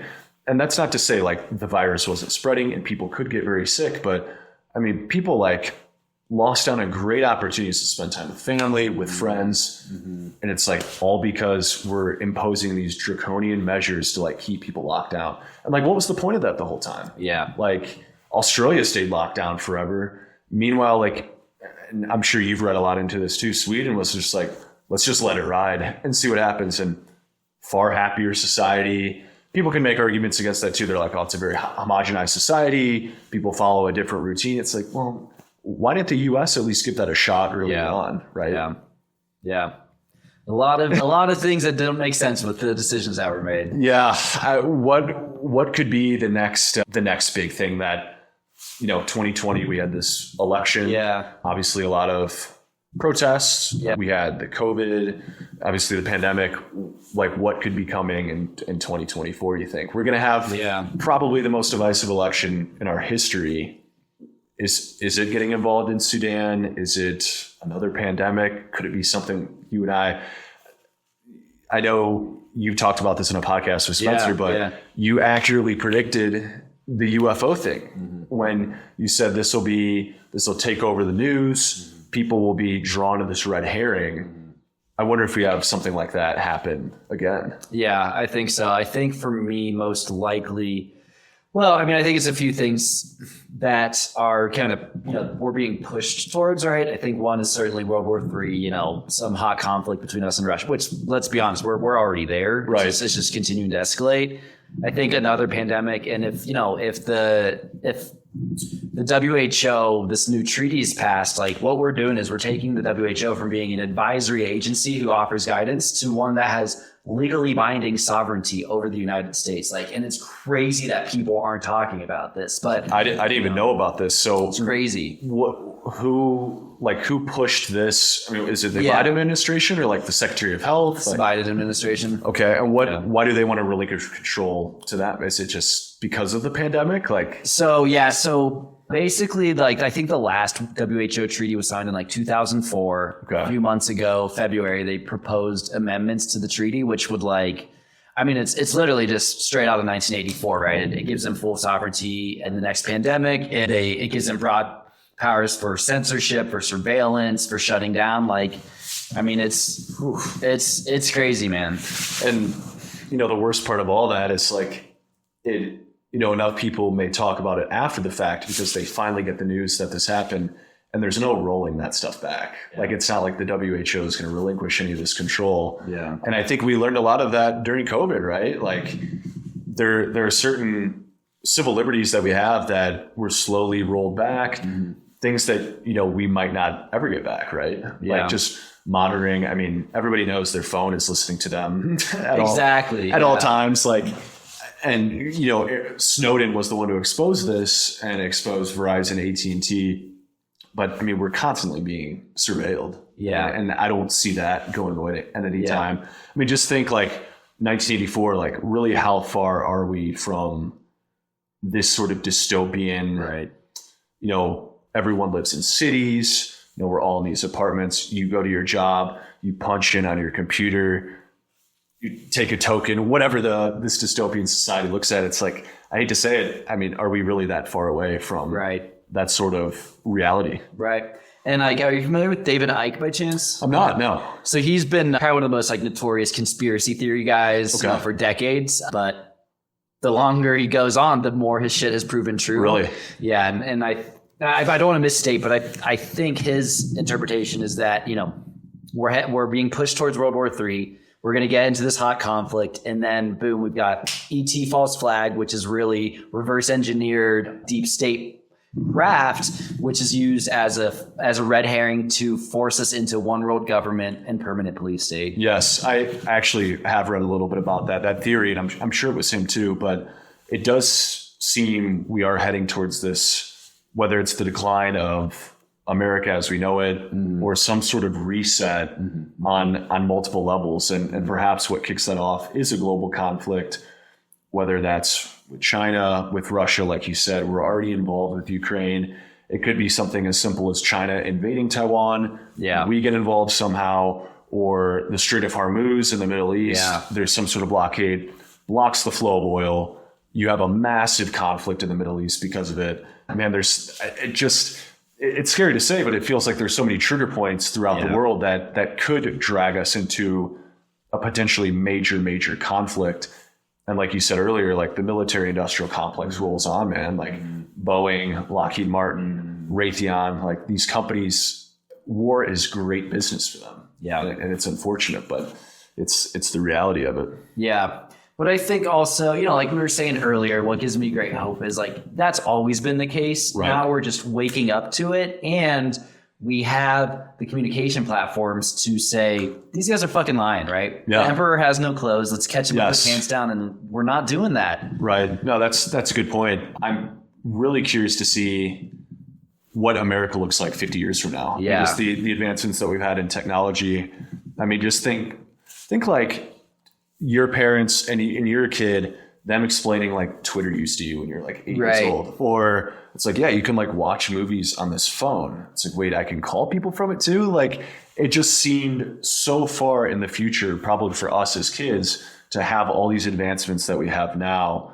Like just think how much things are going to change. Yeah. Once we get there. Yeah. Of course, right? I agree, man. And like, I think, again, it's not a coincidence that all our movies are these kind of like dystopian, artificial intelligence taking over the world. But I think the total opposite. I think our future is going to look much more like Star Trek, right? Where we're a peaceful, spacefaring civilization. I think we're going to have, as crazy as it sounds today, I think we'll have open communications with extraterrestrial civilizations and learn that we are not here to be fucking hamsters in a wheel working for a machine, that we are much more than animal five senses, right? That we are spiritual entities, that we are here to learn about the true nature of reality, to evolve our consciousness, and to live in peace and harmony with the rest of this cosmos. That's if anything will give us hope. that's certainly it, right? It's that there is more to this life than simply being a human being or a cog in the machine. Like I always think of the Matrix, like having this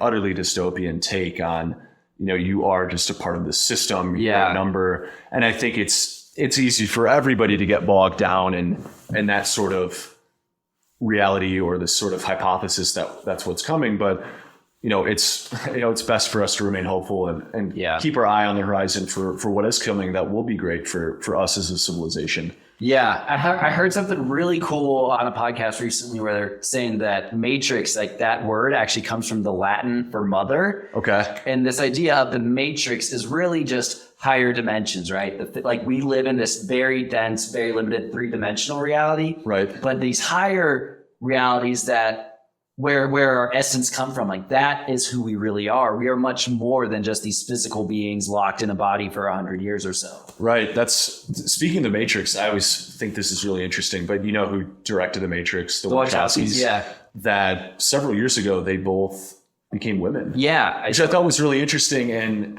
what I was thinking about, it's like, I wonder if they've thought so much about reality and perception, gender, that their entire worldview shifted and it changed them. And I could see that. It had such a profound effect on them because obviously they're brilliant people, that it had such a profound effect that it literally changed their physical sense or their That's physical really sense of being. Yeah. It's like they saw in the wardrobe, like Chronicles of Narnia. Yeah. And they couldn't unsee it. Yeah. And they knew their worldview and their physical sense and emotional sense was changed because of all the research they did with the Matrix, or maybe they were connected to some sort of other reality as well. But that movie, it brings up so many different themes, but like just thinking about how someone could literally change because of the knowledge that they know is interesting to me. It really is. Are you into astrology at all? I'm not. No, I don't know a whole lot about it, to be honest with you. Like I know my sign, but I don't know anything else about it. What spurred your interest in astrology? Yeah. Well, the reason I bring that up is I think 2012, like people thought the world was ending. The end of the Mayan calendar, December 21st. Yeah, exactly. Yeah, that's right. Yeah, it's actually my birthday. Oh, really? Interesting. Yeah, I was like, the world's gonna end on my birthday. Yeah. Not how you just slugging back beers. Yeah, exactly. But what I've heard is that actually that was more of like a changing of the age, right? And so as you think about the signs of the zodiac, and I'm totally going to butcher this, but there's the zodiac that was where so there's the zodiac of the month where you were born, but there's also a much bigger cycle called the precession of the equinox, which is like a 25,000 year cycle, and the sun is like in a quadrant or in a constellation for like 2,000 years. Okay. So anyway, I think that 2012 was a turning point from us moving from, I think it was Cancer, into now the age of Aquarius. And Aquarius is known to have very androgynous male and female characteristics. So I think that's also playing into this kind of rise in masculine and feminine energies and maybe causing a lot of the confusion perhaps that's leading folks to become transgender. I know people bring this up all the time when they talk about transgender, but even like in Roman, towards the end of Roman civilization, it was like this fixation on gender. Same with the Greeks. I don't really know what causes that in a society, but it's really interesting to think about, like, what at some point is it because the empires aren't warring with other nations, and then they take a look within to, not only how they govern domestically, but they take a look at everything, right? Yeah. How institutions are run, how people behave, gender. It's certainly something interesting to think about. But your point where, so this age is more of so androgynous, meaning both male and female characteristics. Yeah, exactly. Does that project onto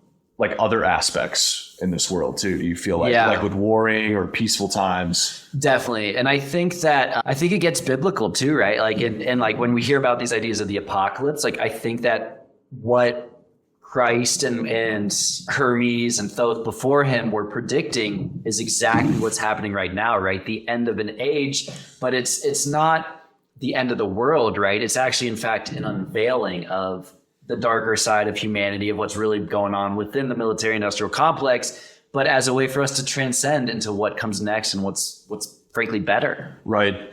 That the point about the military-industrial complex is interesting because I think we've had stark warnings, throughout our history about it. And I believe it was Dwight Eisenhower, who was one of the most decorated generals. He's one of the only 5-star generals in U.S. history. When he was leaving office as president, he issued a warning to us saying, like, let's be careful about foreign conflicts. It's basically what he said is like, war is big business, right? Totally. And I'm curious, like, will there be a politician? And maybe it was Trump because we weren't involved in as many conflicts. Maybe that's why the deep state or, big government doesn't, like Trump, because he did expose us to some of that, right? Yeah, no, whether people love him or hate him, I think he did pull the curtain back on some of this bureaucratic, this gridlock that we always have in Washington, people getting paid, he at least said, like, hey, this is how deals get done. Where it opened up a lot of people's eyes where it's like, wait, 100%. This guy's trying to run the country like a business. It's like, well, kind of is. It's big business for a lot of people, unfortunately. Yeah, no, I think you're right. And, I still don't trust Trump. I think he is more likely than not an actor of the deep state as well. But, I voted for Hillary in 2016 and I've learned about her.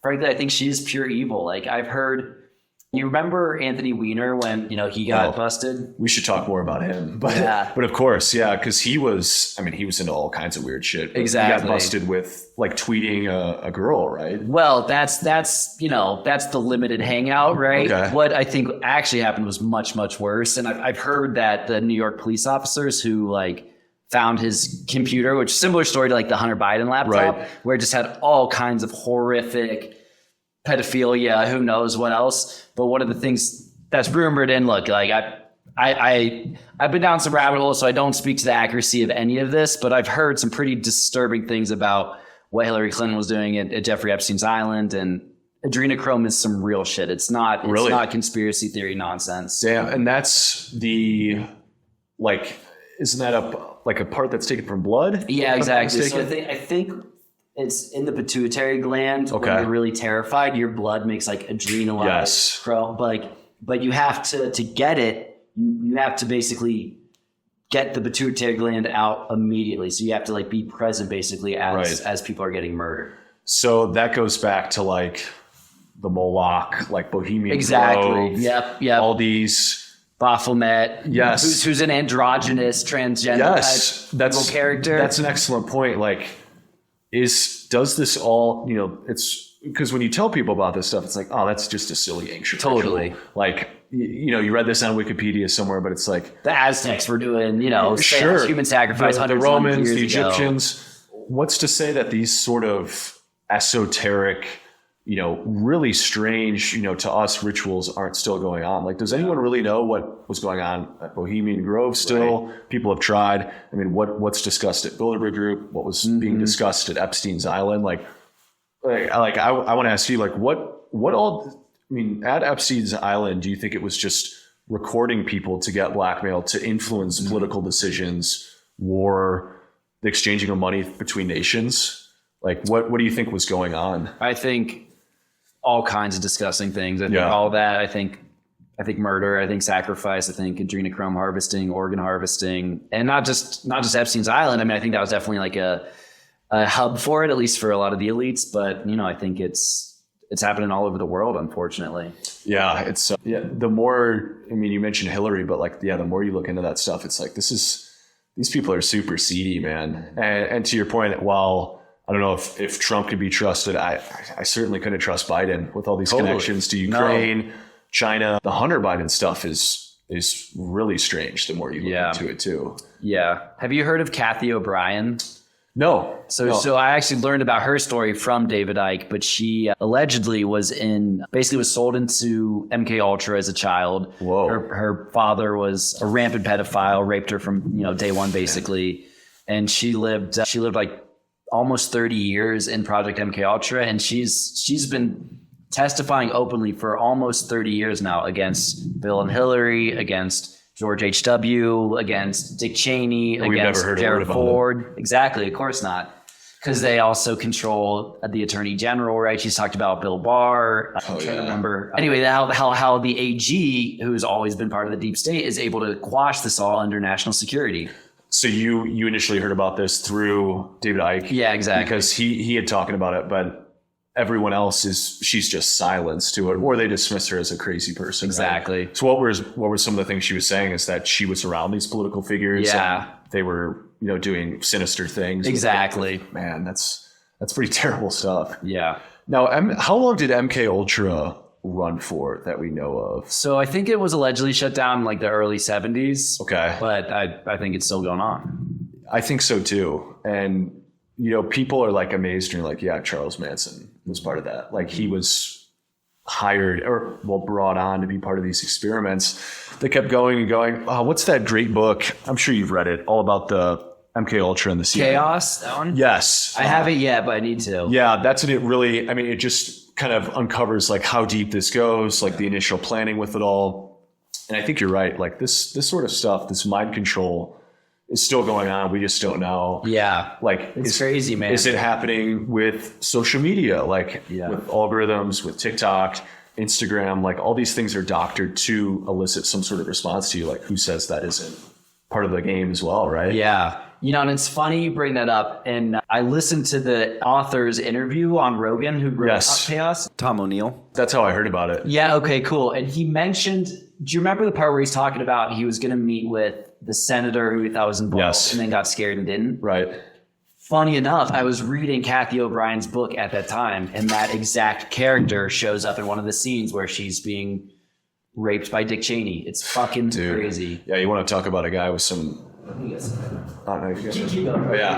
just a guy with terrible connections, and perhaps I haven't read enough into it, but there's certainly dots that can be connected with his involvement with us going to Iraq, Halliburton connections, of course. But I don't know, man. The George W. Bush administration, just all around, we start with 9/11.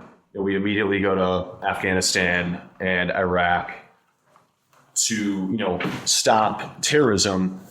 At the end of this, the result is, we just made the Taliban stronger. We have a stronger group that now controls Afghanistan that we don't have any say in. And Jordan, we talked about Western versus Eastern points of view.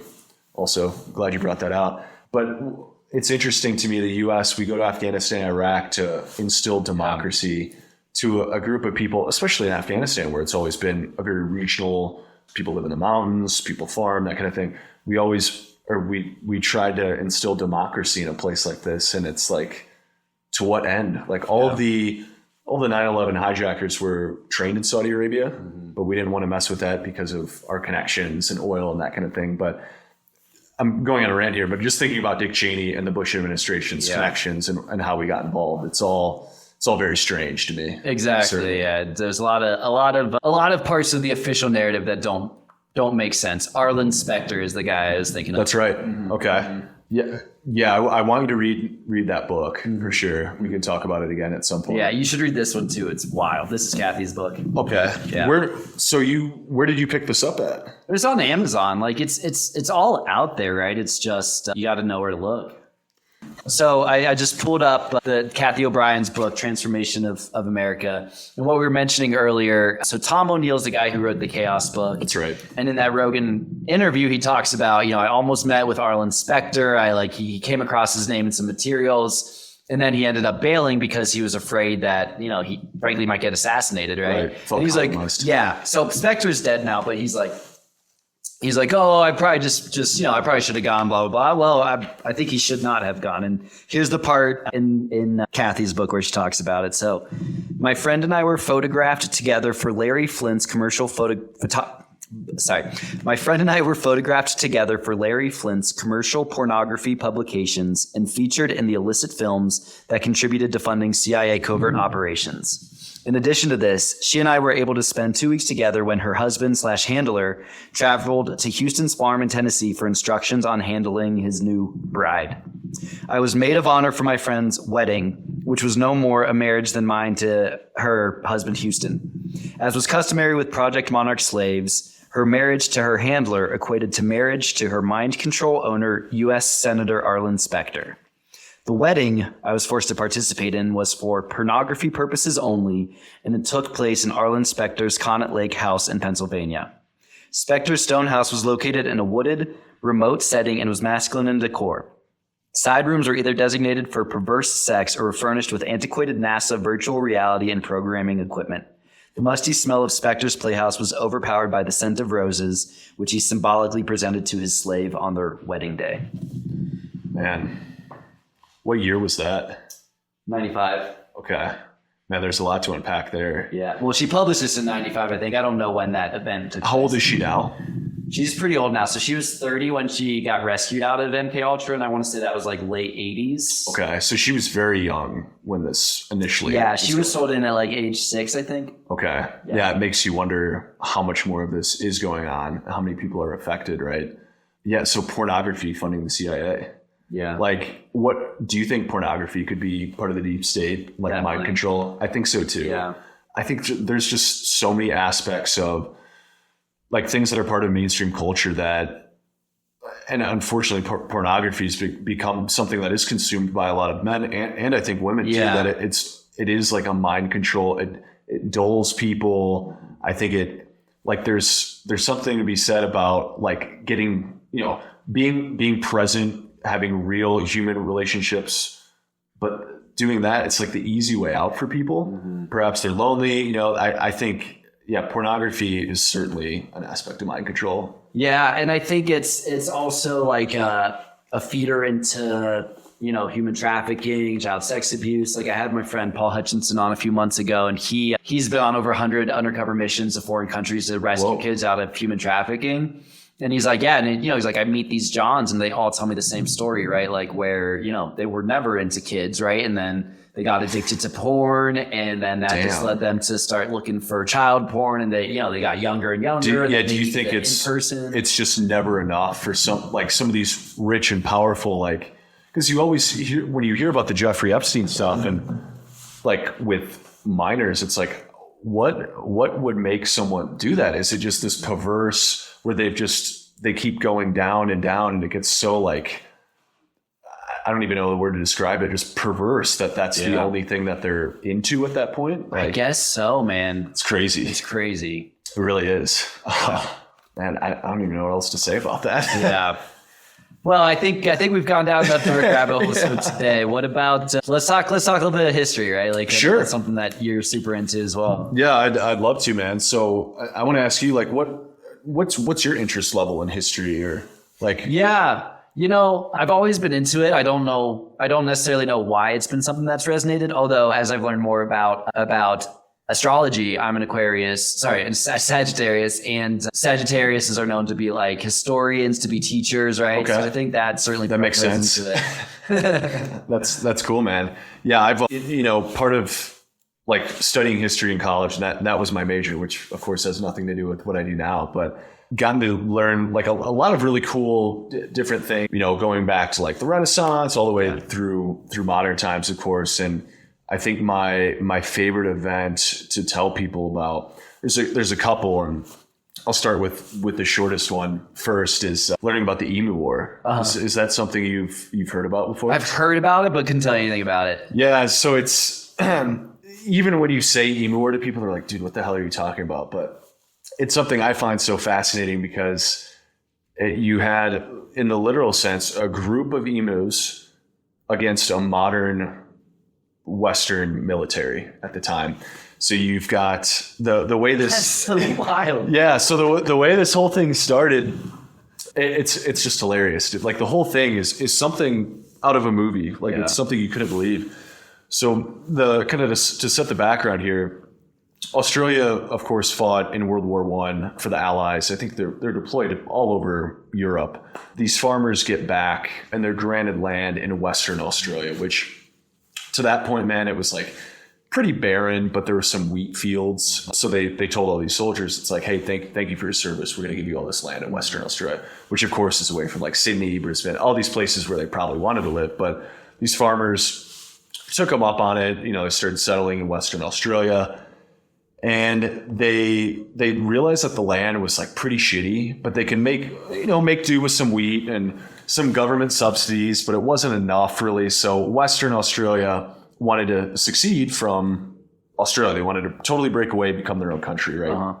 And this would have been a pretty big region of Australia. Australia at that time, still under the crown, and to a certain extent today, I think it still is part of the Dominion, but then it was very much part of the British Empire. So these farmers, they're like, hey, we'll stay here and we won't succeed, but we need subsidies and we need to get away from this massive problem we're having, which was emus. So these pack of flightless birds, and if you Google an emu, you can see what they look like. They're obviously ridiculous looking creatures, flightless birds. They start destroying the crops all over Australia, all over Western Australia. And these farmers are getting super agitated. They're like, we need someone in the state of Western Australia to help us with this. Like, we can't curb emus destroying our crops. They had giant issues with rabbits too, which has been a problem throughout Australia's history. They just migrate super quick. I've heard that before. Yeah, so like rabbits. Because they weren't even native, right? They're brought. That was the thing. That was the problem. And were emus not native either? I think that's a good question. I think emus were native to Australia, but or maybe not. We'll have to fact check that one. But these emus kept destroying crops, and this defense minister, the Secretary of Defense of Australia, is like, okay, we don't want Western Australia to succeed, so we're gonna go in and help these guys. So they assign what's essentially like an equivalent of a platoon, give them all machine guns, automatic rifles, say, hey, we've got to wipe out these emus, right? The emus were, they recognized that these vehicles were coming towards them, started galloping or sprinting off into the distance, where the roads were so bumpy that these machine gunners couldn't even hit these emus, and they're getting frustrated. They don't know what to do. All these Australian farmers are getting pissed too. This defense minister goes, all right, we've got to up the ante. We've got to get more people out there, wipe out all these emus. It ends up being like a total PR disaster because news had spread from Australia to the United Kingdom at that time, England. Even Winston Churchill hears about it. He's like, what the hell is going on in Australia? An emu war? This is a joke. We just got out of World War I, about 15 years prior. And they're hearing about this nuisance in Australia. It's making Australia look really stupid, right? And this is a colony that kind of had a weird reputation because it was originally a penal colony. It was founded by prisoners of the British Empire. So it always kind of had this funny reputation to the English. So they decide, all right, we're going to wipe out the emus. No problem. We're going to send more weapons from Eastern Australia to Western Australia. We're going to make it happen. Yeah. So this goes on. It becomes a complete bungled operation again. They can't, like 50 emus total die. The defense minister ends up getting fired after this whole thing. And it's just become like this hilarious aspect of history that obviously no one's really going to talk about, but you have this fortified, very well-trained military that can't they can't defeat a pack of flightless birds. So what ends up happening is the machine guns don't work and the soldiers can't take out these emus. Western Australia gets, obviously they're already really frustrated. The soldiers that came back from the war fought valiantly. They can't get their crops protected. To appease Western Australia, they eventually build these giant fences that keep the emus out. Everyone's happy. Now everyone lives in harmony with the emus, but they prevailed over a well-trained Western military at that time. That's so funny. I just think it's one of the most absurd things ever. And if you want, we can talk about hippo meat too. Yeah, we got to talk about hippo meat. Yeah. So one of my favorite figures in U.S. history is this man named, not Robert Baden-Powell, Frederick Burnham Russell. So Frederick Burnham Russell, him and Robert Baden-Powell are a little bit similar, so I mixed him up there for a second. But he's considered the father of the scouting movement. So he was around late 1800s. Early in his life, a group of Native Americans were raiding up in Minnesota. His mother and father hid him in this corn to protect him from getting, essentially taken or killed by these Native Americans. Mm. He ends up surviving. His house is burned down. He ends up reuniting with his mother and father like a week later because he had to live on his own in the wilderness. And this kind of spurred his interest in the outdoors and scouting. So he has this really great upbringing as a kid where his babysitter at the time, whatever they called him back then, would read stories to him about Africa. And as a 14-year-old, he's like, I know there's more to this life than just being in Minnesota, being a kid. He was never interested in playing games with other kids. He always knew there'd be more to life than just being in the neighborhood, right? Or being a teacher, whatever it is. So one day he just decides he's going to get, I think it was the Mississippi or Missouri River, and just float downstream. Mm-hmm. So he's, I think, late teenage year at this time. He ends up going to, what then was kind of the end of the frontier. So he gets down to, I think, Oklahoma or Texas, and he meets all these guys that were former Army scouts. He gets hooked up with them somehow, starts camping along with them, and he learns the ways of the old scouts. Wow. Where this guy, he became so useful with scouting where he could smell water from miles away. That's nuts. There's really interesting, one of the things that he said was the hardest about scouting or becoming a military scout was eating was the hardest thing, where he could eat the same thing for days or get accustomed to any meal, but he's the danger of an enemy never fazed him at all. It was hunger was what really scared him. He's there might be certain points where he could go days without eating, but eventually it would catch up with them, and it would they would actually start to scare him. So he becomes what's known as the father of the modern scouts. He gets sent to all crazy places throughout the U.S. and throughout the world. He's involved in the Second Boer War in South Africa, where the South Africans fought the British, where his arch enemy becomes this guy named Fritz Duquesne, which we'll group this in at some point. He's another really interesting character in history. But this scout, throughout his travels throughout Africa, goes to Europe. He works for the crown for a while. Comes this would be late 1800s? Late 1800s, exactly. So we get to the point. I mean, this guy had a magnificent career, and anyone listening can read more about his journeys because it's incredible. He ends up getting acquainted with this senator from Louisiana. His last name is Broussard, and the reason they become acquainted with each other is they both understand that in the U.S. there's a really big meat production problem. Immigration to the U.S. has skyrocketed from Ireland, Italy, all over Western Europe, where we can't keep up production to meet the population demands, because at the turn of the century, so many people were coming over, and you have this style of farming and agriculture at that time, it just wasn't sustainable with the current population. So, and the meat industry at that time, I don't know if you ever read, what was that Upton Sinclair book? The Jungle. The Jungle, all about meat manufacturing, like the horrors behind it, where people at that time, I mean, it was a big deal to read a book like that. It kind of had an interesting reaction by the American public at that time, because they're like, wait, this is what's going on in the Chicago stockyards. So these guys hatch a really interesting plan. Father of the scouting movement. I got to look up his name because I don't know why it's eluding me right now. Give me a second. Yeah, Frederick Russell Burnham. There we go. Okay. Frederick Russell Burnham and this congressman, or the Senator Broussard, who's from Louisiana, as I mentioned, they decide they have to come up with a plan to make meat more readily available to American citizens, right? So they're thinking about it.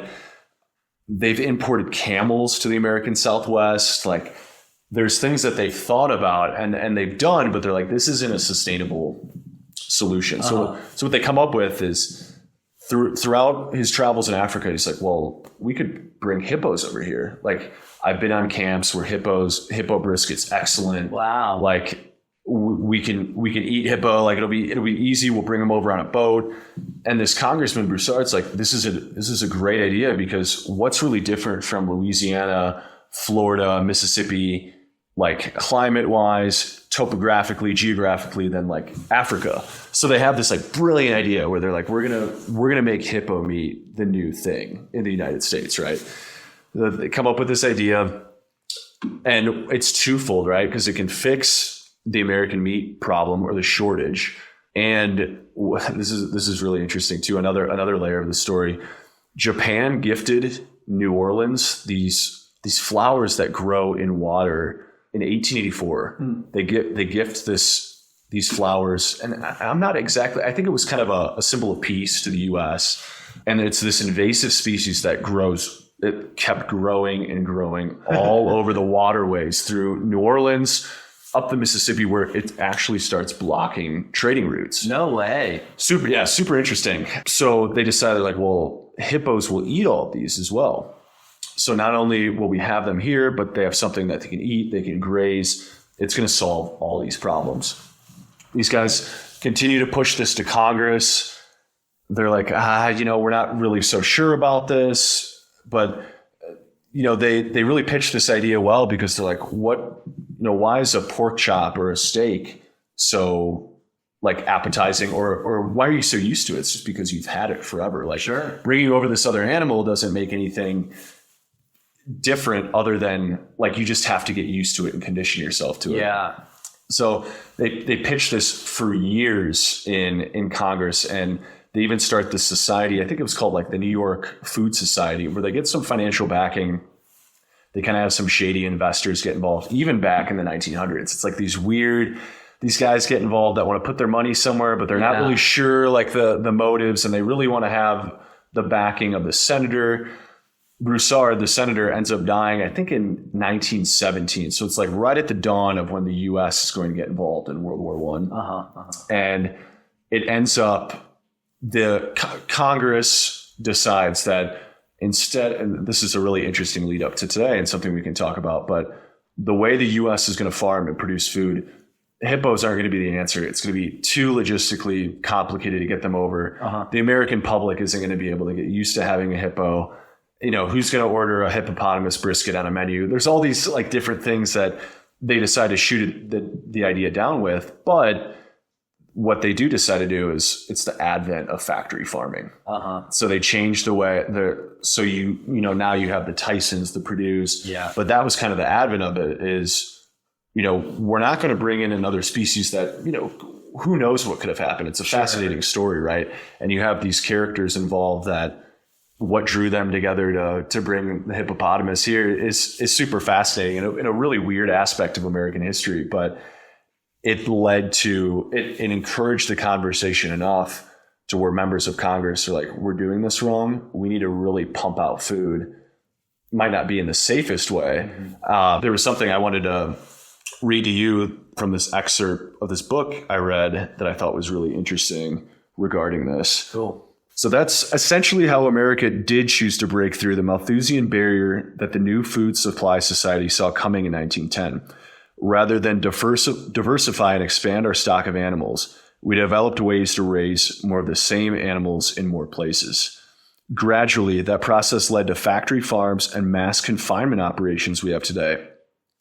A mammoth industry whose everyday practices and waste products are linked to all kinds of dystopian mayhem, from the rise of antibiotic-resistant bacteria to a spate of spontaneous abortions in Indiana to something called blue baby syndrome, in which infants actually turn blue after drinking formula mixed with tap water that's been polluted from runoff from nearby feedlots. The same runoff also slushes down the Mississippi River to its mouth, polluting one of the world's biggest aquatic dead zones. 7,000 or 8,000 square miles large at times, an overblown, reeking grotesque of exact conditions in the water hyacinth was creating there, far more modestly in Broussard's time, the senator that we talked about. Meanwhile, the flower, so I was wrong about this. Meanwhile, the flower continues to cause problems to this day, blocking waterways, causing all sorts of issues, killing fish. Fishermen, I mean, it's brutal. The state of Louisiana alone spends more than $2 million a year spraying herbicides. Wow, that's crazy. So you have this cycle that perpetuates, right? So I just thought it was an interesting thing to tie in, as absurd of a story as it is when you first talk about it's like hippos being brought to the U.S. Then it led to this advent of factory farming, mass producing meat too.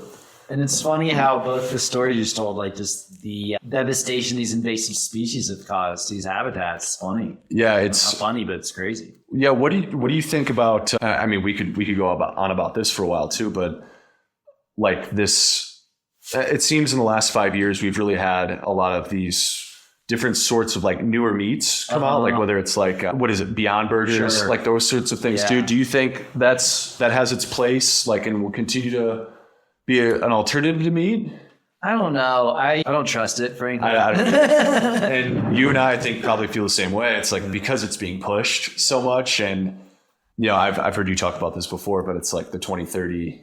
Yeah. Like you'll own nothing and be happy. Yeah. You know, we're really going to cut our carbon footprint with less meat. I don't know if I buy that. Yeah. Like and hey, dude, here's to say, like, if people don't want to eat meat, that's totally cool. Like, I get it, but cutting it out altogether, I don't know if it's feasible. Yeah, and not even just that, but I think also, like, if people want to, like, go vegetarian, like, why don't we just go to sustainable farming? You eat like natural fruits and vegetables, like we always have, right? Like it's like you look at the grocery store and all of it's like just this nasty artificial processed stuff. You wonder why it's so hard for people to stay healthy. Yeah, I mean I think that's a huge part of it. Is like you have so many of these choices, and it's like, I mean, am I gonna like buy these apples? The average consumer, am I gonna buy apples for my family, or dude, it's cheaper to buy some chips, like, you know, cook some stuff that or prefurbished meals instead of cooking, because dude, the society we live, I mean, like, it's got to be really hard to carve out the time to cook for a family where it's like, dude, I can buy something that's cheaper, readily available to eat. I'm not going to read the label on it. I'm just going to go ahead and eat it. But it's interesting how we've gotten to that point where that's just acceptable. Like it goes back to what you've talked about with big corporations, certainly. I think the answer is we just need more hippo meat. Yeah, we could agree on that. Would you try it? Oh yeah. Yeah. What's the weirdest food you've ever had? That's a good question. I spent some time in China, so probably something over there. Let me think about that. How about you? I went to Iceland in 2017 and I had fermented shark. How was that? It's so gross, dude. Yeah, it sounds terrible. Yeah. So we walked into this giant shed. It was like in this little like Icelandic fishing village. It was like part of this whole like tour thing. And you walk in, dude, there's just sharks, like Greenlandic sharks, monsters, just like hanging. And they're like, yeah, you guys are going to get to try this. I'm like, oh boy. So you like go over, and like no one really wanted to besides like me and a few other people that were in our group. I'm like, oh yeah, I'll give it a try. Like, why not? It's just like this piece of shark meat. So you eat it, and they give you a shot of vodka after to cleanse your palate. Dude, it was horrible. And I remember reading about it after. I just like Googled fermented shark, and I thought this was funny. Anthony Bourdain said it was the worst thing he's ever tried. And it's like, I'm thinking like, damn, this dude's eaten everything. Yeah. And he said that was the worst thing he's ever eaten. That's hilarious. It was fermented shark. Yeah. What were you in China for? So I did a summer abroad there in Beijing. And I was just thinking it. So it actually was, as gross as it sounds, was actually super good. But it was at this Szechuanese restaurant. Okay. Which Sichuan is like a southwestern province that's known for just like insanely spicy food. Yeah. And it was duck tripe. It was tripe. I think beef tripe boiled in duck blood. And it was crazy spicy, but it was actually like super good. That sounds good to me. Yeah. I would give it a try. Yeah. What's if you don't mind talking about this, what's your diet like now, or like your normal routine? Yeah, I last couple of years I've been smoking too much weed for sure, so I've gotten out of a good eating habit because of that. But I do get like prepackaged keto meals just because I'm super lazy and don't know how to cook. Yeah. Dude, I totally get that. Yeah. Are you still doing the CrossFit thing? No, I'm doing yoga now, but I think when I moved over here, I stopped doing CrossFit, and I think that's definitely contributed to me getting out of shape. How's like yoga helped overall, just like physically, I like it a mentally? lot. Yeah, I also think once I bring weight training back into it, it's gonna like having that flexibility and stability is gonna be a game changer. Right. So I love the yoga, but I'm just not getting the strength built or the calories burnt that I'd like. What was your favorite part about CrossFit when you did it? Man, I love CrossFit. I think the intensity of it, right? Where it's like you're doing super hard work for an hour straight, but like it flies by and you don't even notice. Yeah, and the feeling afterwards, Totally. top notch for sure. Yeah. I've never belonged to a box, but just like doing CrossFit workouts in college and later on, it seems like the community is a big aspect of it. Yeah, too, for that sure. was great for sure. How about you? What's your routine like? Yeah, that's a good question, man. I've been pretty into weight training probably since like I was 21, 22. I'd say what I do has certainly evolved over the years with just injury, especially with my back. I was one of those guys like when I was younger, just like trying to do as much weight as possible and like got into powerlifting where, I was just all about like hitting certain numbers. I'm glad those days are over. It was a lot of ego for sure. But I would say now, I go to the gym probably 6 days a week, typically focus on training 3 or 4 specific body or muscle groups, I would say. So that keeps me pretty fresh. I think it really helps me cognitively too. Mm-hmm. I think with my job, if I don't have that outlet, I'll kind of go crazy. Like I can tell if I haven't worked out for a few days, I can kind of tell like my mood is a little bit off. Mm-hmm. So yeah, as far as that, definitely, pretty serious with weight training. Something I've been passionate about for, just about 10 years now. But I go to a gym out by me in Wheat Ridge that I like a lot. And the community aspect of it's great too. Cause like what I like about it is everybody is there just to like train and lift weights, not like take photos in the mirror. Like they're not there for TikTok and that kind of thing. Yeah. But I would say as far as like eating routine goes, I try to eat relatively clean. I'll have those like binges of course too, or like I'll smash gummy worms or something, and one thing, I know you and I have talked about it like in passing before, but certainly the last couple of years limiting alcohol. Yeah. Where I don't have, if I do go out, I don't have as many drinks as I used to, or, I'll have one or abstain altogether.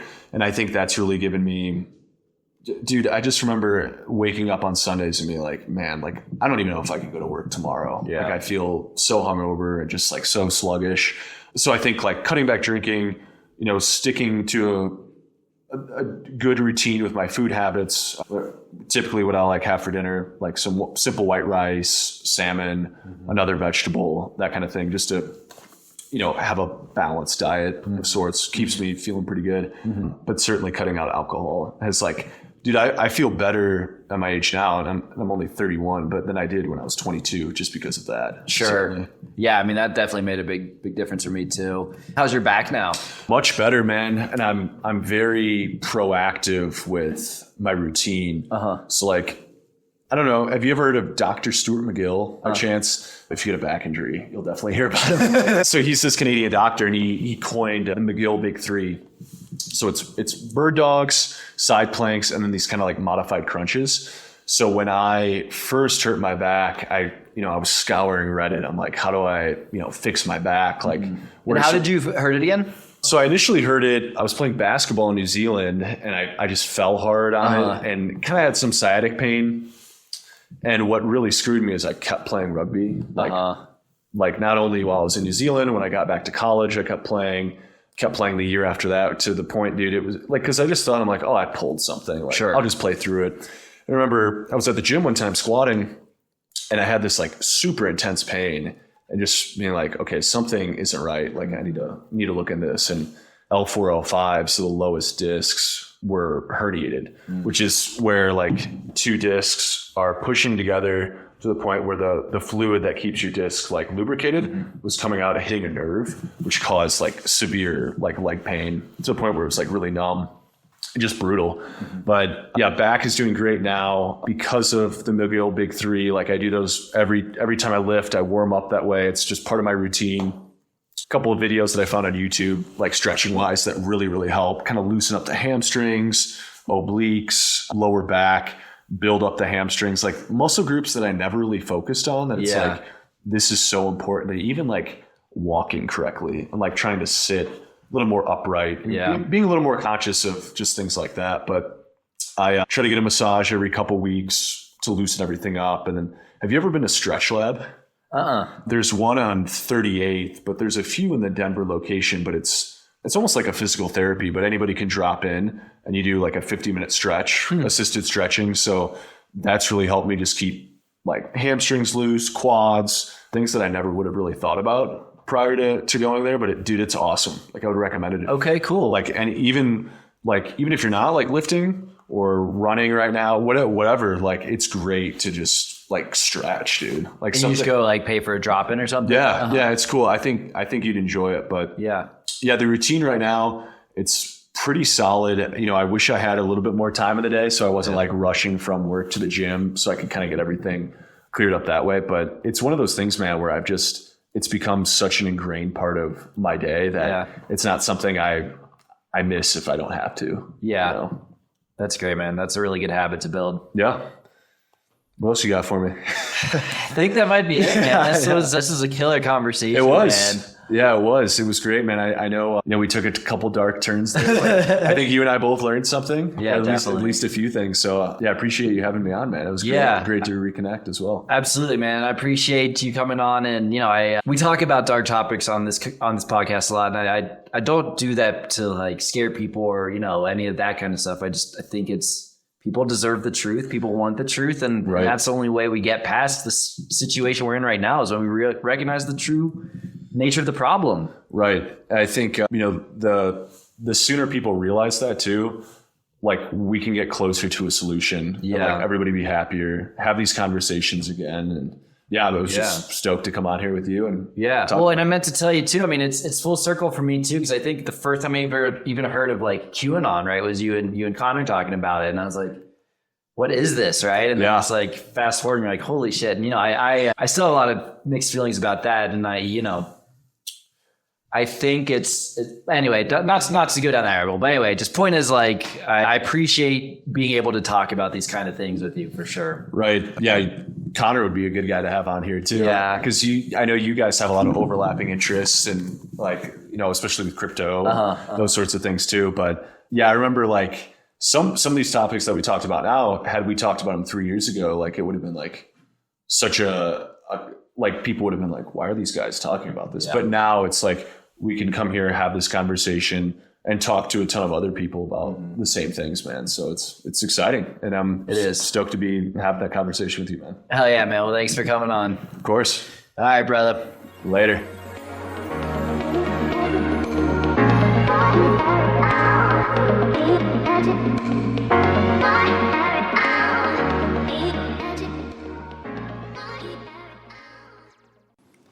Thank you all for listening, and I hope you enjoyed the episode. In this conversation, I made serious allegations of corruption and criminality against Hillary Rodham Clinton. For this outro, I decided to write an essay compiling the evidence of these facts upon which I based these allegations. That essay quickly became the longest one I've ever written, so I've broken it into a separate podcast due to length. That essay, Who is Hillary Rodham Clinton?, begins with episode 56. Be forewarned, there's no returning from the other side of this rabbit hole.